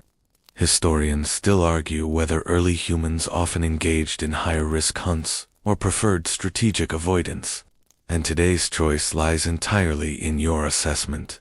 Quirky tidbit: some tribes may have used coordinated group maneuvers with signals and flanking positions. Though scholars debate the universality of these methods, you note the terrain, the animal's path, and the timing, understanding that successful engagement relies on both knowledge and instinct. With careful precision, you adjust your footing, ready to execute whichever strategy seems safest and most effective. The forest around you, alive with movement and scent, waits as much as you do. This is exploration and observation intertwined, learning, scouting, and preparing for the challenges that afternoon may bring. You decide to hold your position at the edge of the clearing, letting the boar move deeper into the underbrush. Patience, you remind yourself, is a tool as vital as the spear in your hand. Every flick of its ears, every subtle shift of weight, provides information: where it intends to go, how alert it is, and what routes are safest for a potential approach. Historians still argue whether early humans relied more on ambush techniques or long-distance tracking, and today you feel both strategies are valid, dependent on terrain, prey, and group coordination. Quirky fact: some hunter-gatherers reportedly mimicked animal calls or footsteps to influence prey movement, though scholars debate how consistently and effectively this was done. You practice quiet, measured breathing, keeping your body relaxed while maintaining intense focus. The forest hums faintly around you, leaves rustling, distant bird calls, and the soft drip of water from foliage after a morning dew. You trace the boar's path mentally, noting its likely feeding grounds and escape routes. Observation becomes almost meditative. The forest itself teaches lessons about timing, scent, and movement. Your hands, calloused from previous hunts and tool-making, adjust instinctively on your spear, ready to respond at the precise moment. Historians still argue how early humans quantified risk in these encounters, balancing immediate reward against potential injury. Experience has made you cautious yet confident. Nearby, a cluster of edible roots catches your eye. While the boar moves further away, you quietly gather a few, testing for ripeness and avoiding any that seem fibrous or bitter. Quirky tidbit: some prehistoric humans may have used taste testing combined with visual and tactile cues to determine edibility, though historians debate how systematic or trial-and-error this process was. You pocket the roots, appreciating the duality of survival food as both necessity and knowledge. The boar pauses near a fallen log, sniffing at the ground. You use this pause to assess your own approach, angle, footing, and wind direction. One misstep could send the animal bolting, undoing hours of observation. Historians still argue how much strategy versus pure instinct guided hunts, and crouched here, you see the balance clearly. Quirky fact: some evidence suggests that prehistoric hunters coordinated movements silently through gestures, eye contact, and subtle signals. Though debate exists about the sophistication of such communication, you inch forward, careful to place your feet on softer soil and avoid snapping twigs. Each step is deliberate, almost ceremonial, as if the forest itself observes and judges your intent. The boar shifts its weight, sniffing the air. You freeze, counting heartbeats, gauging distance, and letting adrenaline sharpen your focus without overwhelming calm judgment. A small gust carries your scent slightly off course, and the boar's ears flick, nostrils flaring. You remain still, relying on patience, posture, and environmental awareness. Historians still argue about the relative importance of stealth, tracking skill, and timing in early hunting success. Today, every element must synchronize perfectly: body, mind, and forest. Quirky tidbit: experimental archaeology shows that hunters who could interpret subtle animal behavior's head position, ear flicks, paw placement had markedly higher success rates. Though historians debate how universal this observational skill was, you study the boar's muscles, the tension in its legs, and the slight shifting of its body weight, recognizing the silent communication of survival. Finally, the boar moves slightly toward a narrow passage between trees. You take a slow, controlled step, adjusting your spear angle for maximum reach while minimizing exposure. The rhythm of the forest feels like a heartbeat, in sync with your own. You remember prior lessons. Success is never guaranteed, but preparation, observation, and precision dramatically increase odds. Your companions, stationed discreetly along potential flanking routes, signal subtly with a hand gesture, reminding you of the cooperative nature of this hunt. Even in these moments of heightened focus, you appreciate the silent coordination, the blend of individual skill and group strategy. Historians still debate the degree of social learning versus instinctive behavior in prehistoric hunting groups. And sitting here, you see the power of both. As the boar edges closer to the passage, your body tenses, spear ready. Every micro-movement has been calculated over minutes of observation, reflecting a deep, intuitive understanding of predator-prey dynamics. Quirky tidbit: some early humans may have used landscape features, logs, cliffs, and rivers to channel animals strategically, though historians debate whether this was common practice or opportunistic improvisation. Today, terrain itself becomes part of your toolkit. The air is thick with anticipation. Every sound, smell, and shadow carries weight, and you feel entirely present, attuned to the rhythm of survival. This moment, poised between patience and action, encapsulates the lessons of a lifetime: observation, preparation, skill, and cooperation. The forest seems to hold its breath with you, alive, watchful, and patient. The boar pauses, just beyond the narrow passage, muscles coiled, nostrils flaring, its dark eyes glinting with awareness. You adjust your footing slightly, ensuring that every movement is measured, quiet, and deliberate. The forest around you holds a tension that is almost tangible. Leaves sway subtly, birds pause their calls, and even the insects seem to sense the heightened anticipation.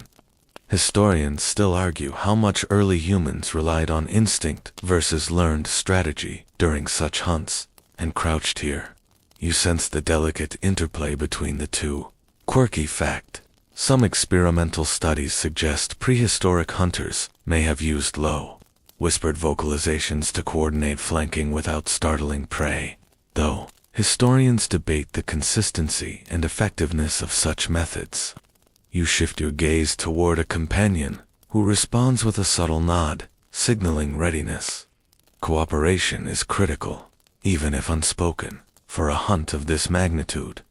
The boar sniffs the ground again, unaware that it is subtly being guided by terrain and human patience. You take a slow breath, letting muscles relax while keeping reflexes sharp. Every second counts. Too quick a move risks failure. Too slow, and the opportunity vanishes. Quirky tidbit: some hunter-gatherer societies reportedly practiced mock hunts to train agility, strategy, and timing, though historians debate how formalized these drills were. Your entire life feels like an ongoing rehearsal, honed through repeated experience. You edge closer, utilizing a small rise in the terrain to remain partially hidden. The sunlight filters through the canopy, casting moving shadows that you blend with, almost as camouflage. Every subtle shift of posture, every controlled breath, carries significance. Historians still argue about how early humans integrated environmental features into hunting strategies, and the answer seems evident now, intuitively, almost instinctively, with an intimate understanding of terrain. The boar starts to move again, stepping cautiously into the passage, unaware of your careful positioning. You adjust the spear in your hands, testing its balance and weight. Each grip, angle, and pressure point has been refined through countless hours of previous hunts. Quirky fact: archaeological evidence suggests that some spear tips were weighted or shaped for maximum penetration and stability. Though historians debate how universally optimized these designs were, your hands, however, know exactly what to do. As the boar progresses, you take a measured step, aligning with its path, while keeping low and hidden. Every movement is a negotiation with gravity, soil, and foliage. Historians still argue whether prehistoric hunters preferred ambush from elevated positions versus ground-level stealth, and today's approach combines both, utilizing cover and patience. Your companion adjusts position slightly, eyes fixed on another potential exit route for the boar. Nonverbal cues and practiced gestures maintain coordination without alerting the animal. Quirky tidbit: some evidence indicates early humans may have coordinated hunts over significant distances, employing signals like smoke or sound cues, though historians debate the sophistication and regularity of these tactics. The forest here, dense with ferns and saplings, serves as both challenge and ally. The boar moves closer, muscles taut, hooves brushing against soft earth. You adjust the spear tip slightly, angling for maximum efficiency while maintaining concealment. The tension is palpable, a delicate balance between readiness and patience. Historians still argue how often prehistoric hunts succeeded versus failed, and each small action, decision, and observation dramatically affects outcome. A small twig snaps underfoot yours, or the boar's. You're unsure and the animal freezes, ears twitching. You remain still, silent, heart pounding, but controlled. Quirky fact: some early humans reportedly practiced remaining motionless for extended periods to gauge animal behavior, sometimes for hours, though historians debate how common these long observation periods were. This pause tests patience, resolve, and understanding. The boar resumes movement, stepping carefully into the open patch where you've positioned yourself. Your grip tightens on the spear, and you prepare for the critical moment. The surrounding forest holds its breath with youth-rustling leaves, distant bird calls, and subtle breeze, all part of this living, responsive theater of survival. Historians still debate how much cognitive planning versus instinct drove these split-second decisions, and here, experience and intuition merge seamlessly. You inch forward with precision, using every shadow, every uneven patch of ground, and every gust of wind to your advantage. Quirky tidbit: some anthropologists speculate that prehistoric hunters' awareness of animal vision, hearing was as critical as weapon skill, though debate continues over whether this knowledge was codified or intuitive. Every movement reflects a deep understanding of the natural world, honed over generations. Finally, The boar enters the optimal position, unaware of the careful strategy surrounding it. Your body is poised, muscles coiled, yet relaxed, spear ready. This moment is the culmination of patience, observation, teamwork, and intimate knowledge of the forest. Success depends on precision, timing, and respect for the unpredictable.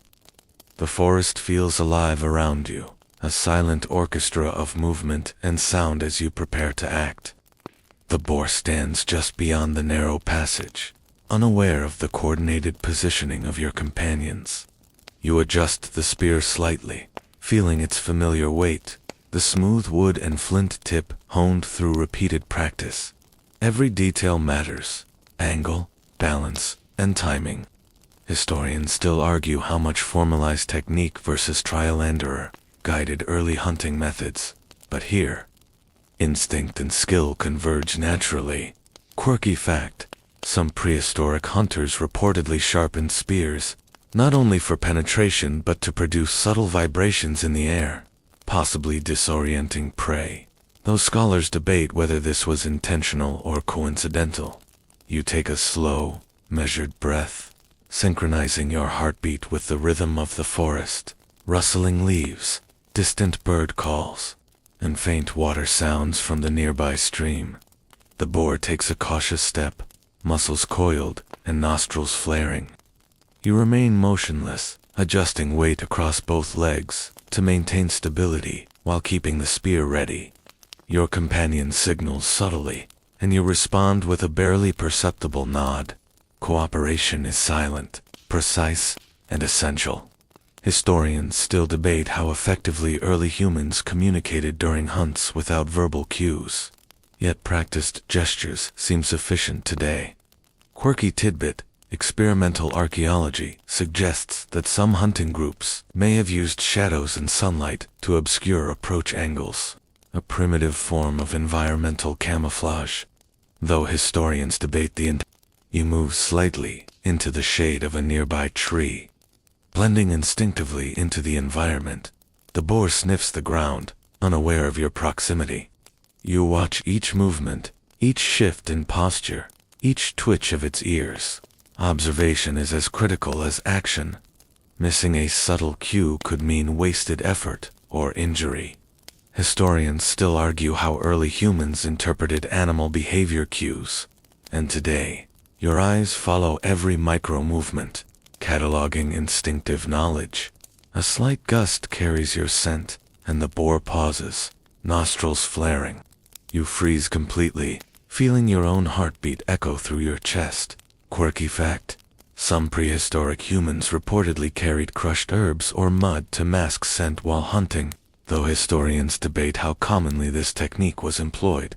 You remain still, letting the wind shift in your favor, adjusting posture imperceptibly. Time seems to stretch, each second expanding with tension. The boar moves forward again, edging toward a natural funnel formed by trees and rocks. You take a slow step, shifting your weight carefully, spear angled and ready.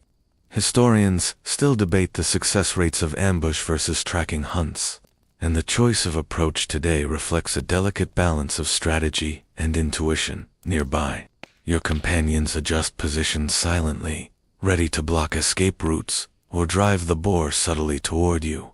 Quirky tidbit: some hunter-gatherers may have coordinated hunts across hundreds of meters, relying on visual cues and practiced signals, though historians debate how complex such coordination truly was. The forest itself seems to participate in this choreography, shaping movement and opportunity. You edge forward slightly more, keeping low, using shadows, uneven ground, and foliage as cover. The boar steps cautiously into the optimal striking position, unaware of the trap around it. Every muscle in your body is alert, every sense focused on timing and precision.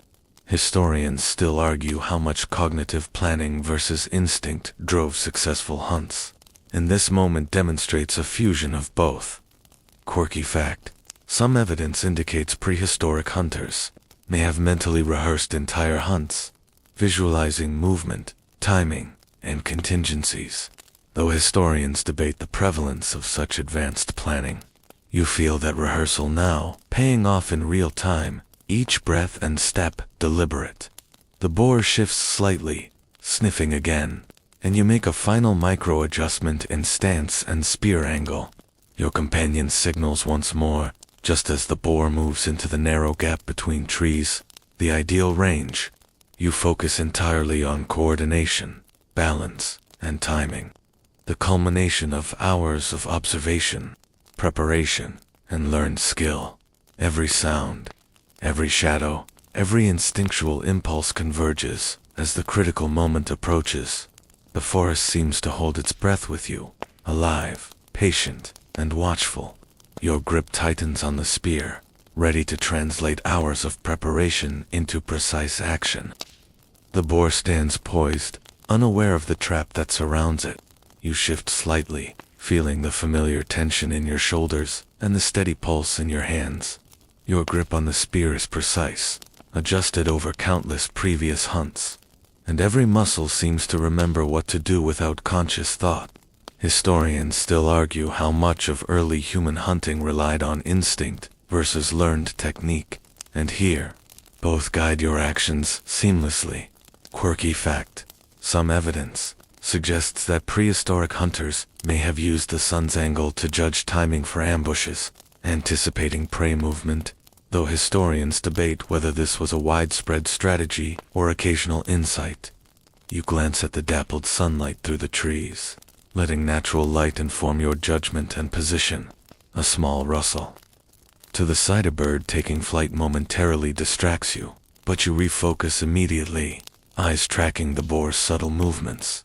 Every twitch of muscle, flick of ear, and shift in posture conveys information about alertness and intention. Quirky tidbit: some early humans may have observed animals over long periods to anticipate behavior, a practice blending patient observation with practical knowledge. Though historians debate the consistency and sophistication of such study, you feel the payoff of experience guiding perception. You inch closer, careful to keep your center of gravity low and movements imperceptible. The boar takes a step toward the passage, muscles tense but unaware of the silent strategies surrounding it. Historians still argue whether ambushes were more effective solo or in coordinated groups, and today, subtle teamwork strengthens your chances without compromising stealth. Your companion shifts slightly, signaling readiness. Nonverbal communication is precise, honed through repeated practice. Quirky fact: some archaeological findings suggest that hunters may have coordinated over distances using smoke or reflective light, though historians debate how intentional and reliable such signals were. Today, hand gestures suffice for the small distance involved. The boar's attention flickers toward a distant sound, and you freeze completely, feeling every heartbeat and breath synchronize with the forest's rhythm. Every micro-movement of the animal is a clue, every ambient noise a factor in your decision-making. Historians still debate the degree to which early humans consciously calculated such risks versus relying on instinct. You sense it is an intricate blend of both. You slowly advance into the narrow gap, using the shadows of trees and uneven terrain to remain concealed. The boar pauses mid-step, sniffing the air, muscles flexed, but its position is perfect, within reach, yet still unsuspecting. Quirky tidbit: experimental archaeology indicates that stealth, patience, and observation often mattered more than weapon quality alone, though historians debate whether this insight was widely recognized in prehistoric communities. You are living proof that skill and awareness outweigh mere tools. Your pulse quickens subtly, not from fear but anticipation, the culmination of hours of preparation, observation, and patience. The boar's movements are predictable now, following a rhythm you have mentally mapped over minutes of tracking. Every sound of twig, every rustle of leaves, and every shadow of movement reinforces your understanding of the animal's behavior. Quirky fact: some prehistoric hunters reportedly rehearsed hunts mentally, visualizing steps, timing, and contingencies before engaging.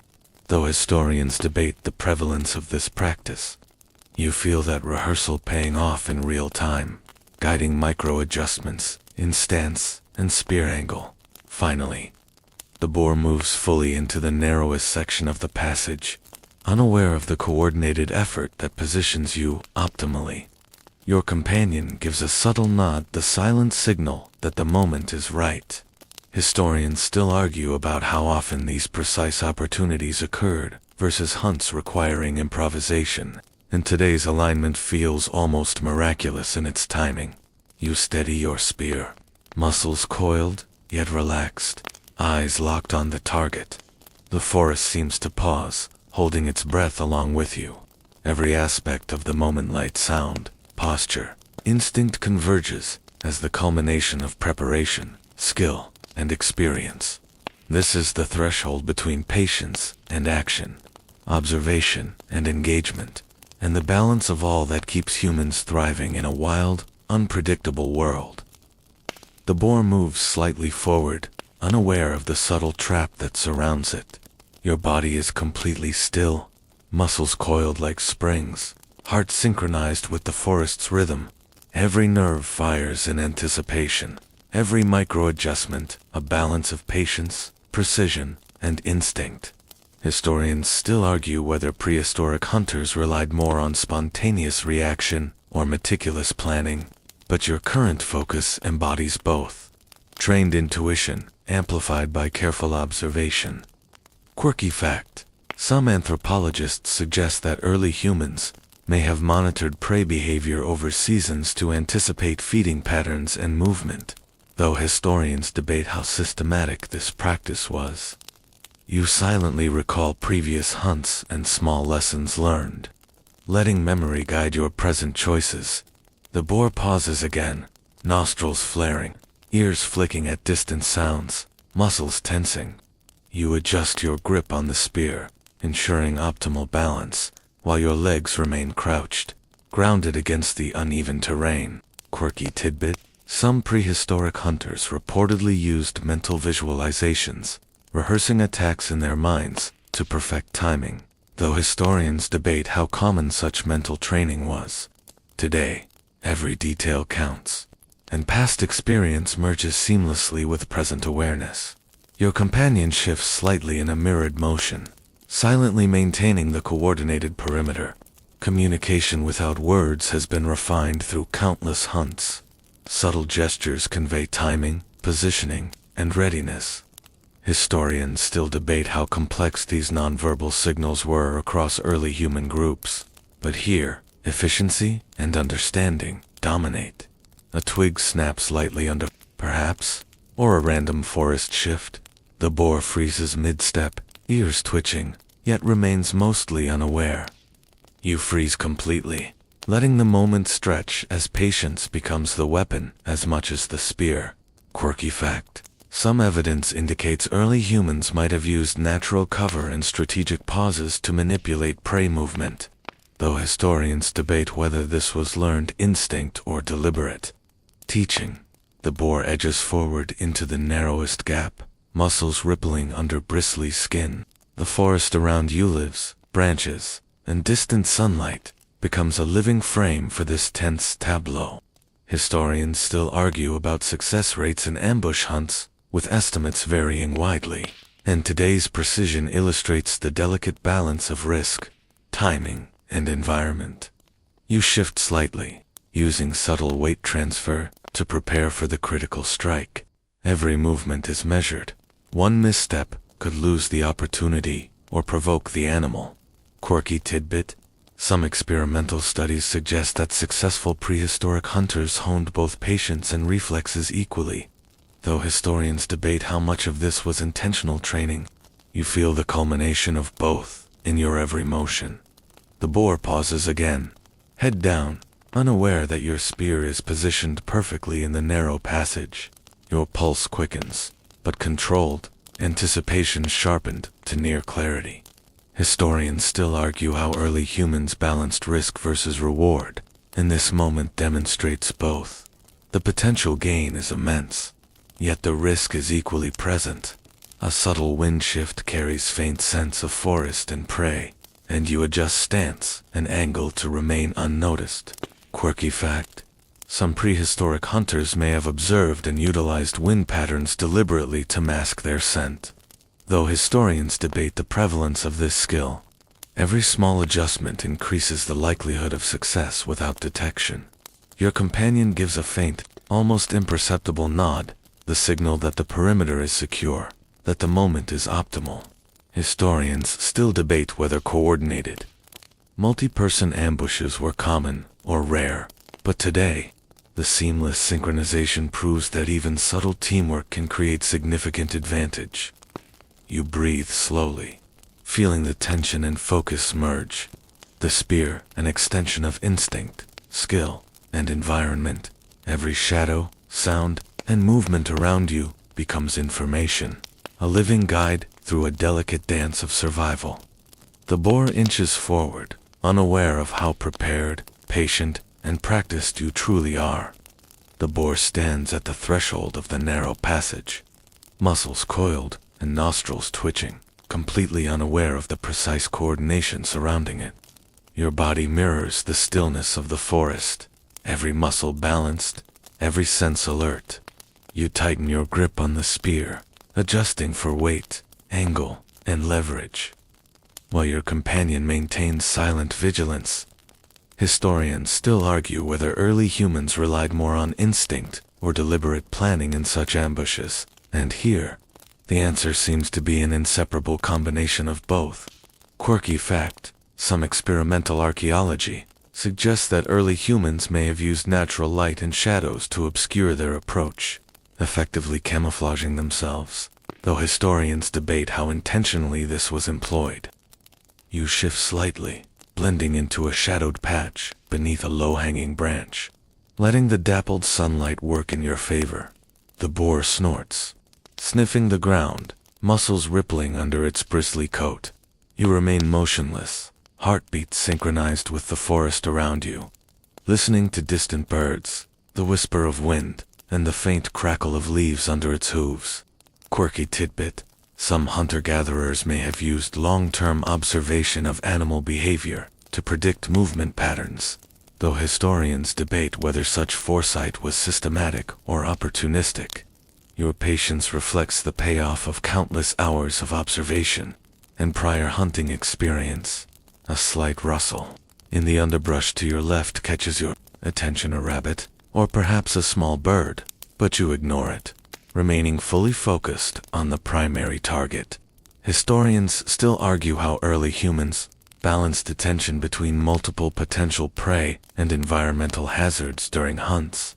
Your strategy prioritizes focus, precision, and timing over distraction, understanding that success often hinges on a single moment of perfect execution.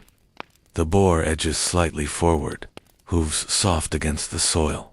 You adjust your stance subtly, grounding your weight, aligning the spear tip, and letting instinct guide micro-adjustments.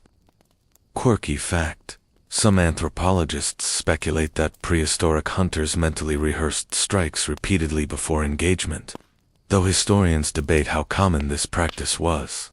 You feel that mental rehearsal manifesting in precise, fluid movement. Your companion shifts position imperceptibly, guarding a potential escape route while maintaining silence. Coordination, even without speech, enhances the odds of a successful ambush. Historians still debate the level of sophistication in such teamwork, and today's seamless collaboration illustrates an intuitive understanding of group dynamics. A gentle breeze carries the scent of the forest and nearby water, masking your own presence just enough to remain undetected. You feel the rhythm of the forest, the rustle of leaves, distant insect hums, and the occasional call of birds, acting as a natural metronome for patience and timing. Quirky tidbit: some early humans may have deliberately timed movement or attacks with environmental cues such as wind shifts, though historians debate the intentionality and precision of such strategies. The boar pauses mid-step, head lowered, sniffing for food. You inhale slowly, aligning breath with movement, muscles coiled, yet relaxed. Every sense is heightened: sight, smell, sound, touch. Historians still argue how early humans trained sensory awareness, whether through practice, instinct, or social learning, and you feel all three converge seamlessly in this moment. Quirky fact: archaeological findings suggest that some hunters may have used repetitive observation to anticipate prey reactions to human presence. Though scholars debate whether this constituted structured learning, you've done exactly that over minutes and hours, and it informs each micro-decision you make now. The boar finally steps fully into the gap you've been waiting for. Your companion signals with a subtle hand motion, the silent cue that the environment is controlled, the strategy in place, and the moment perfect.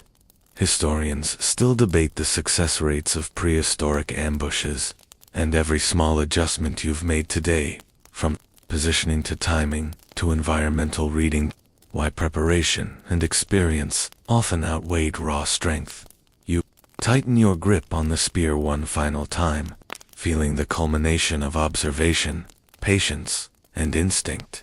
The forest around you, rustling leaves, shifting shadows, and distant water seems suspended, as if recognizing the precision and care required for this critical moment. The line between preparation and action, instinct and strategy, blurs, and you are ready to transform all of it into decisive, controlled motion. The boar stands fully in position, muscles coiled, senses alert but unaware of the ambush surrounding it. You take a slow, controlled breath, feeling the weight and balance of the spear in your hands.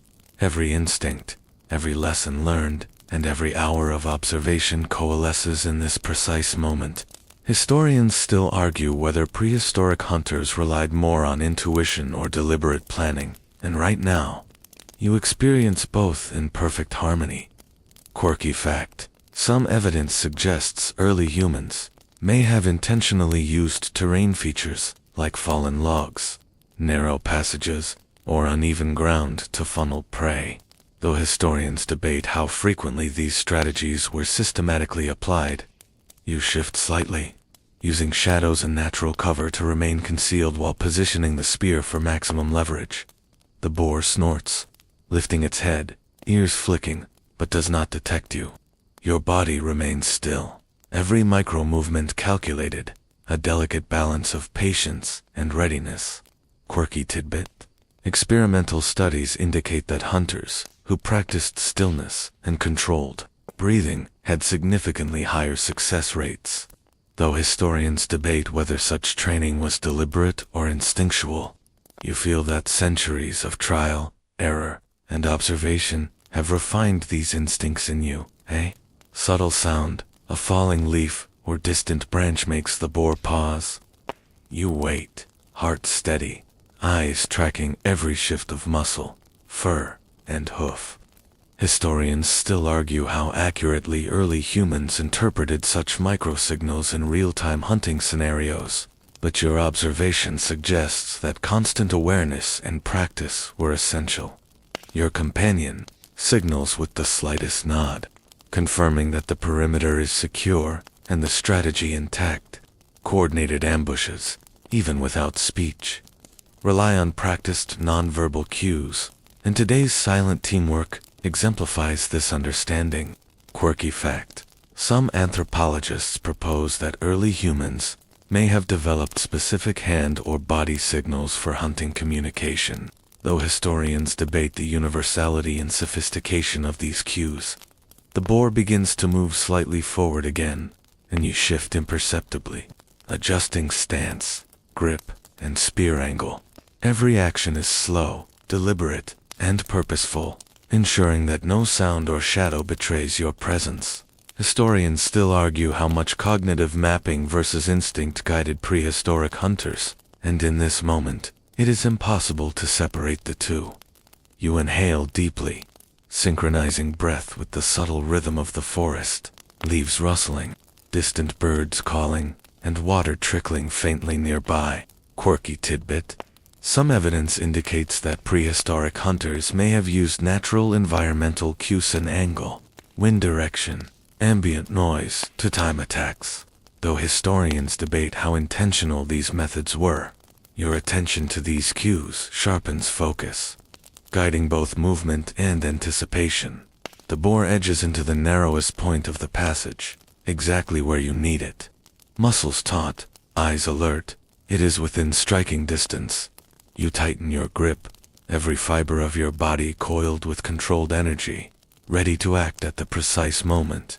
Historians still debate the success rates of single versus coordinated ambushes, but your silent coordination with companions significantly increases the odds of success. Quirky fact: some prehistoric hunters reportedly adjusted spear angles based on the expected movement and muscle tension of prey, though historians debate how widely such knowledge was shared. You sense the animal's weight and potential motion, adjusting instinctively to match its rhythm. Time seems to slow as the critical moment approaches. Your companion's eyes meet yours, with an almost imperceptible acknowledgement. The perimeter is secure, the prey aligned, the environment optimal. Every step of preparation, every observation, and every rehearsal culminates here. Historians still argue whether such precise hunting moments were rare strokes of luck or the result of refined skill. And today, it feels undeniably like the latter. Your body remains still, but ready. Mind focused yet calm, spear poised, and the forest around you holding its breath. The culmination of strategy, observation, patience, and experience is within reach, awaiting the perfect execution of action. The boar edges fully into the narrow passage, oblivious to the careful coordination surrounding it. Your body is a taut spring, every muscle primed, every nerve alert. The spear in your hands feels like a natural extension of your arm, balanced and ready. Historians still argue whether early humans relied more on instinct or planning in such ambushes, and right now, you embody both in perfect harmony. Quirky fact: some anthropologists suggest that early hunters may have spent hours silently observing a single animal before even approaching, though historians debate whether such extreme patience was common or exceptional. You recall previous hunts, lessons learned, and subtle cues you've gathered over the day, letting memory guide your present actions. A sudden shift, a gust of wind, or distant animal movement makes the boar pause. Its nostrils flare, ears twitch, muscles coiled, yet it doesn't sense the silent strategy around it. You remain perfectly still, controlling even the slightest exhalation. Quirky tidbit: evidence suggests early humans might have used natural scents, mud, or crushed plants to mask their smell while stalking prey. Though historians debate how widespread this technique truly was, you rely instead on patience, positioning, and natural cover. Your companion adjusts subtly, maintaining perimeter control while remaining unseen. Coordination without words relies on practiced nonverbal cues, and today, the silent teamwork enhances both safety and success. Historians still argue about the sophistication of these communications, yet in practice, they are flawless. The boar shifts again, stepping toward the ideal striking point you've been anticipating.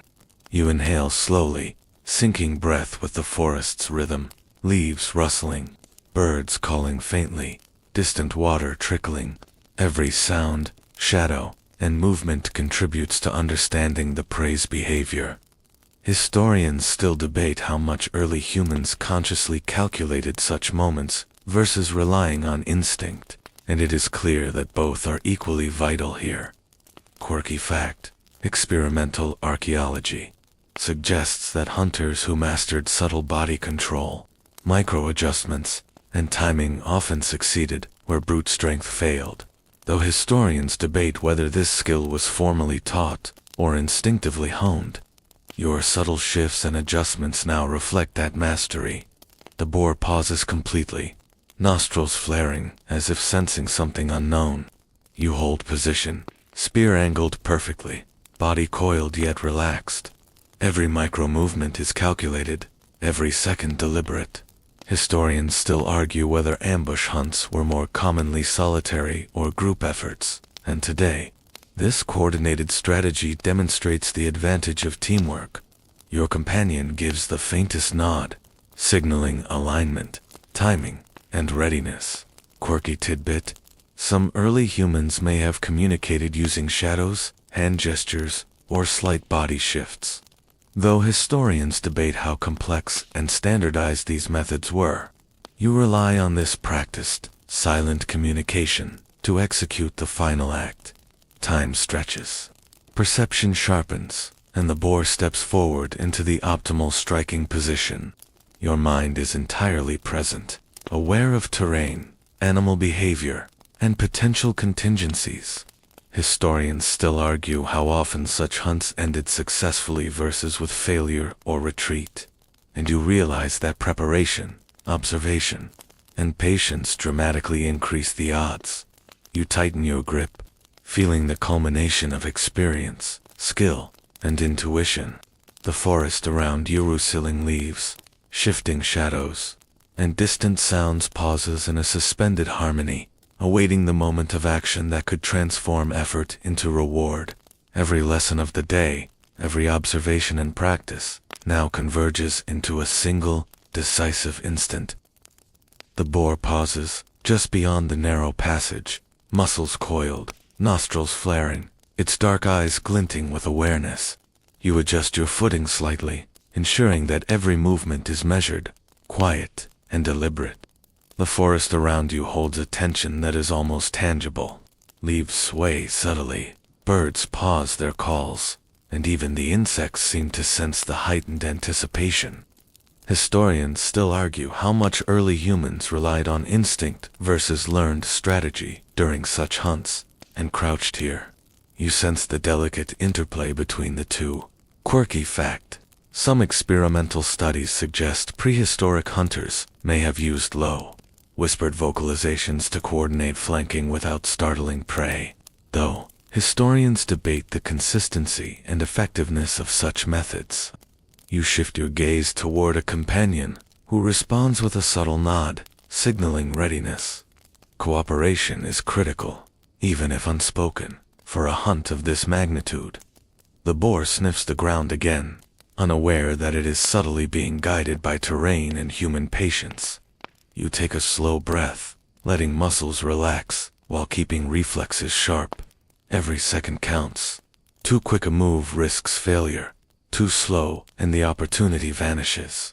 Quirky tidbit: some hunter-gatherer societies reportedly practiced mock hunts to train agility, strategy, and timing, though historians debate how formalized these drills were. Your entire life feels like an ongoing rehearsal, honed through repeated experience. You edge closer, utilizing a small rise in the terrain to remain partially hidden. The sunlight filters through the canopy, casting moving shadows that you blend with, almost as camouflage.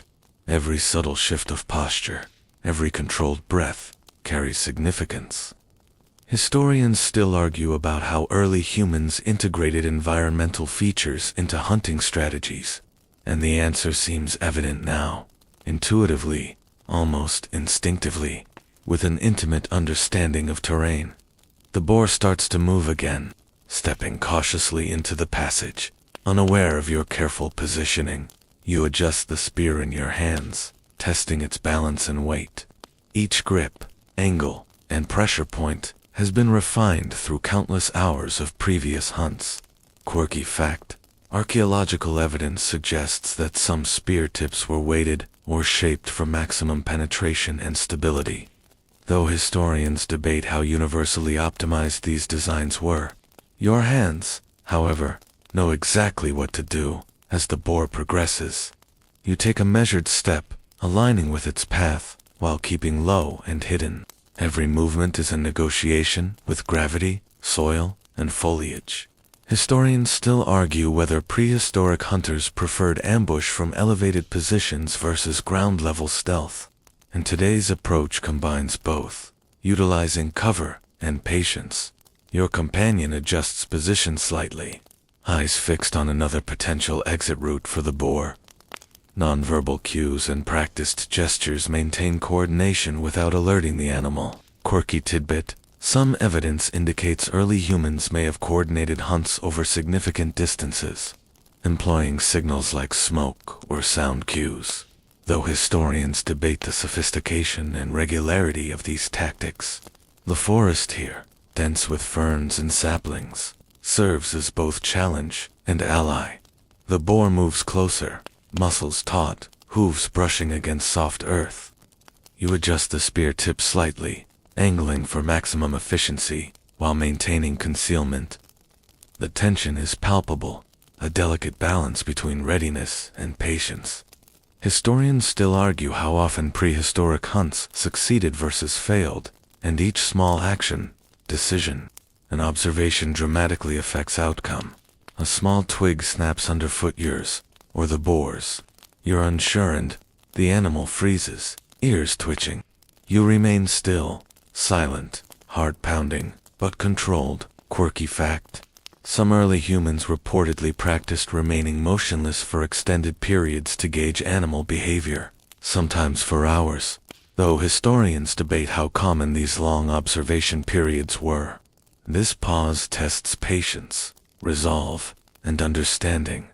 The boar resumes movement, stepping carefully into the open patch where you've positioned yourself. Your grip tightens on the spear, and you prepare for the critical moment.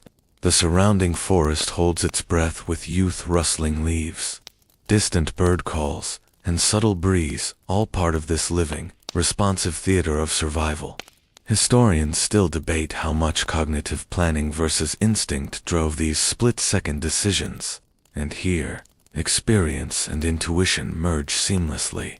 You inch forward with precision, using every shadow, every uneven patch of ground, and every gust of wind to your advantage. Quirky tidbit: some anthropologists speculate that prehistoric hunters' awareness of animal vision, hearing was as critical as weapon skill, though debate continues over whether this knowledge was codified or intuitive. Every movement reflects a deep understanding of the natural world, honed over generations. Finally, the boar enters the optimal position, unaware of the careful strategy surrounding it. Your body is poised, muscles coiled, yet relaxed, spear ready. This moment is the culmination of patience, observation, teamwork, and intimate knowledge of the forest. Success depends on precision, timing, and respect for the unpredictable. The forest feels alive around you, a silent orchestra of movement and sound as you prepare to act. The boar stands just beyond the narrow passage, unaware of the coordinated positioning of your companions. You adjust the spear slightly, feeling its familiar weight, the smooth wood and flint tip honed through repeated practice. Every detail matters: angle, balance, and timing. Historians still argue how much formalized technique versus trial and error guided early hunting methods, but here, instinct and skill converge naturally. Quirky fact: some prehistoric hunters reportedly sharpened spears, not only for penetration but to produce subtle vibrations in the air, possibly disorienting prey, though scholars debate whether this was intentional or coincidental. You take a slow, measured breath, synchronizing your heartbeat with the rhythm of the forest. Rustling leaves, distant bird calls, and faint water sounds from the nearby stream. The boar takes a cautious step, muscles coiled and nostrils flaring. You remain motionless, adjusting weight across both legs to maintain stability while keeping the spear ready. Your companion signals subtly, and you respond with a barely perceptible nod. Cooperation is silent, precise, and essential. Historians still debate how effectively early humans communicated during hunts without verbal cues, yet practiced gestures seem sufficient today. Quirky tidbit: experimental archaeology suggests that some hunting groups may have used shadows and sunlight to obscure approach angles, a primitive form of environmental camouflage. Though historians debate the intent, you move slightly into the shade of a nearby tree. Blending instinctively into the environment, the boar sniffs the ground, unaware of your proximity. You watch each movement, each shift in posture, each twitch of its ears. Observation is as critical as action. Missing a subtle cue could mean wasted effort or injury. Historians still argue how early humans interpreted animal behavior cues, and today, your eyes follow every micro-movement, cataloging instinctive knowledge. A slight gust carries your scent, and the boar pauses, nostrils flaring. You freeze completely, feeling your own heartbeat echo through your chest. Quirky fact: some prehistoric humans reportedly carried crushed herbs or mud to mask scent while hunting, though historians debate how commonly this technique was employed. You remain still, letting the wind shift in your favor, adjusting posture imperceptibly. Time seems to stretch, each second expanding with tension. The boar moves forward again, edging toward a natural funnel formed by trees and rocks. You take a slow step, shifting your weight carefully, spear angled and ready. Historians still debate the success rates of ambush versus tracking hunts, and the choice of approach today reflects a delicate balance of strategy and intuition. Nearby, your companions adjust positions silently, ready to block escape routes or drive the boar subtly toward you. Quirky tidbit: some hunter-gatherers may have coordinated hunts across hundreds of meters, relying on visual cues and practiced signals, though historians debate how complex such coordination truly was. The forest itself seems to participate in this choreography, shaping movement and opportunity. You exhale slowly, feeling the rhythm of the forest, the weight of the spear, and the culmination of hours of observation, patience, and preparation. The boar, unaware of your presence and the coordinated perimeter, steps fully into the narrow gap, muscles rippling, nostrils flaring. This is the moment where instinct, skill, and knowledge converge. Historians still argue how often prehistoric hunts succeeded versus failed. Yet today all the preparation seems to align in your favor. Quirky fact: some archaeologists propose that early hunters may have mentally rehearsed entire hunts multiple times before execution, though historians debate the prevalence and method of such practice. You feel that rehearsal manifests in every micro-movement, every adjustment of stance, every subtle shift of weight. Your companion signals imperceptibly, confirming that the perimeter is secure and the moment is right. Silent communication, honed over countless hunts, has enabled coordination without a word. Quirky tidbit: some evidence suggests hand signals or body posture were used to communicate timing and positioning, though historians debate the uniformity of these methods across prehistoric communities. Today, they work seamlessly. The boar pauses, sniffing the air, muscles tense but unaware of your presence. You tighten your grip on the spear, feeling the familiar balance of weight and precision. Every heartbeat, every nerve, every subtle shift in your environment contributes to the decision-making process. Historians still argue whether instinct or learned strategy dominated these split-second choices, and in this instant, it is impossible to separate the two. You lean slightly, adjusting the spear angle to align with the boar's center of mass. Your muscles are coiled yet relaxed, ready to act with controlled force. The forest around you, the rustle of leaves, distant birds, soft trickle of water seems to suspend in anticipation. Quirky fact: some early humans may have studied prey behavior over time to predict micro-movements during hunts. Though historians debate the consistency and intentionality of this practice, you see that patience and observation are as critical as strength and speed. The boar edges further into position, unaware that the culmination of your day's labor, observing rehearsing, is poised to intersect with its trajectory. You focus entirely on the moment, tuning out everything except movement, timing, and coordination. Historians still argue how effectively prehistoric humans merged environmental cues, observation, and instinct, and this moment demonstrates the fusion vividly. A faint nod from your companion confirms alignment and timing. Your hand tightens on the spear. Quirky tidbit: Some anthropologists speculate that prehistoric hunters may have used environmental acoustics, shadows, or wind direction deliberately to maximize stealth, though historians debate the frequency of these techniques. Today, every subtle factor plays a role in precision and success. The forest seems to hold its breath. The boar, coiled, oblivious, is perfectly positioned. You act with fluidity born of experience, instinct, and observation. The culmination of a day spent tracking, hunting, and learning. Historians still argue about how often such hunts resulted in immediate success versus requiring multiple attempts. Yet today all factors converge in this instant. You release the energy, spear moving as a natural extension of your body, and the forest responds with motion, sound, and the quiet culmination of a carefully orchestrated effort. The moment stretches, then resolves, transforming planning, patience, and skill into tangible reward. With the hunt complete, you lower the spear, muscles gradually relaxing, adrenaline ebbing. Your companions gather near, silent acknowledgement passing between you. The forest hums again, the wind, the birds, the insects resuming their chorus.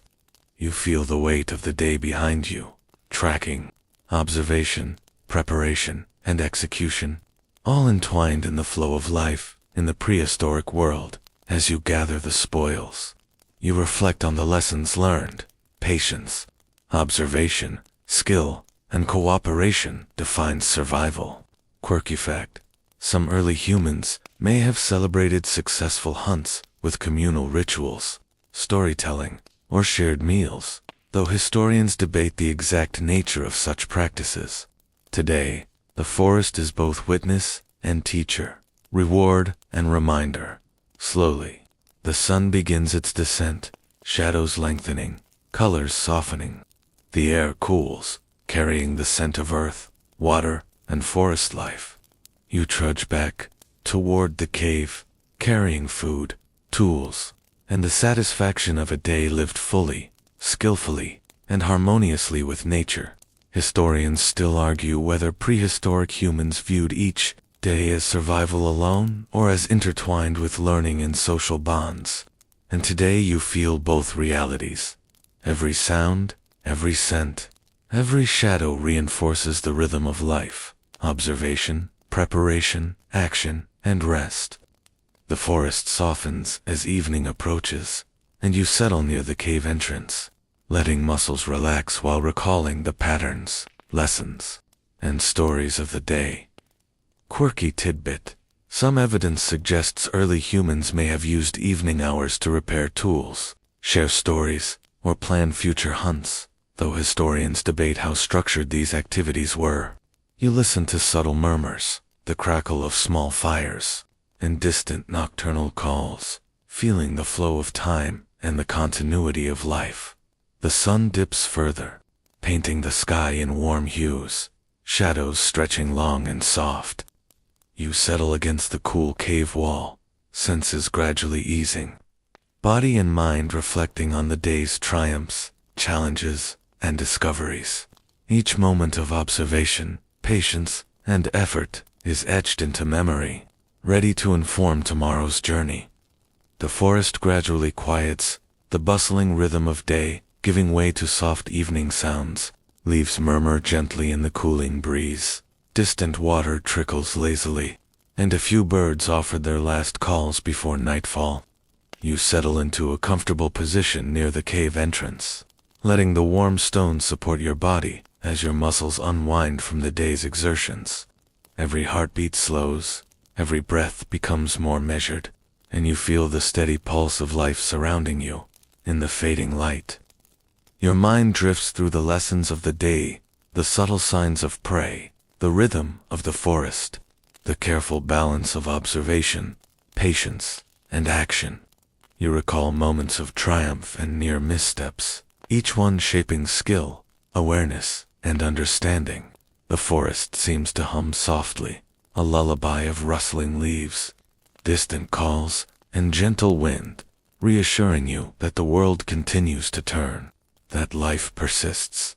You allow your eyes to trace the softened shadows on the cave walls, remembering the patterns of the day, the tracks in the soil, the sunlight through leaves, the coordinated movements of companions. These images settle into memory, becoming part of the quiet repository of knowledge that guides every tomorrow. Every lesson, every observation, every effort folds into a gentle rhythm that prepares you for rest, reflection, and renewal. As darkness deepens, the forest and cave merge into a comforting cocoon. You feel the slow drift of muscles unwinding, senses softening, and mind letting go of tension. The day's intensity, its focus and anticipation, transforms into calm, a gentle fading of activity into reflection. The night air is cool, carrying earth, water, and foliage, mingling with the warmth of the cave, creating a serene sensory embrace. Let your thoughts float with the subtle whispers of the evening, the soft rustle of leaves, and the gentle chorus of distant creatures. You are part of this rhythm, a single thread woven through the vast tapestry of life, learning, and survival. Let the calmness carry you deeper into rest, each exhalation a reminder of resilience, observation, and harmony.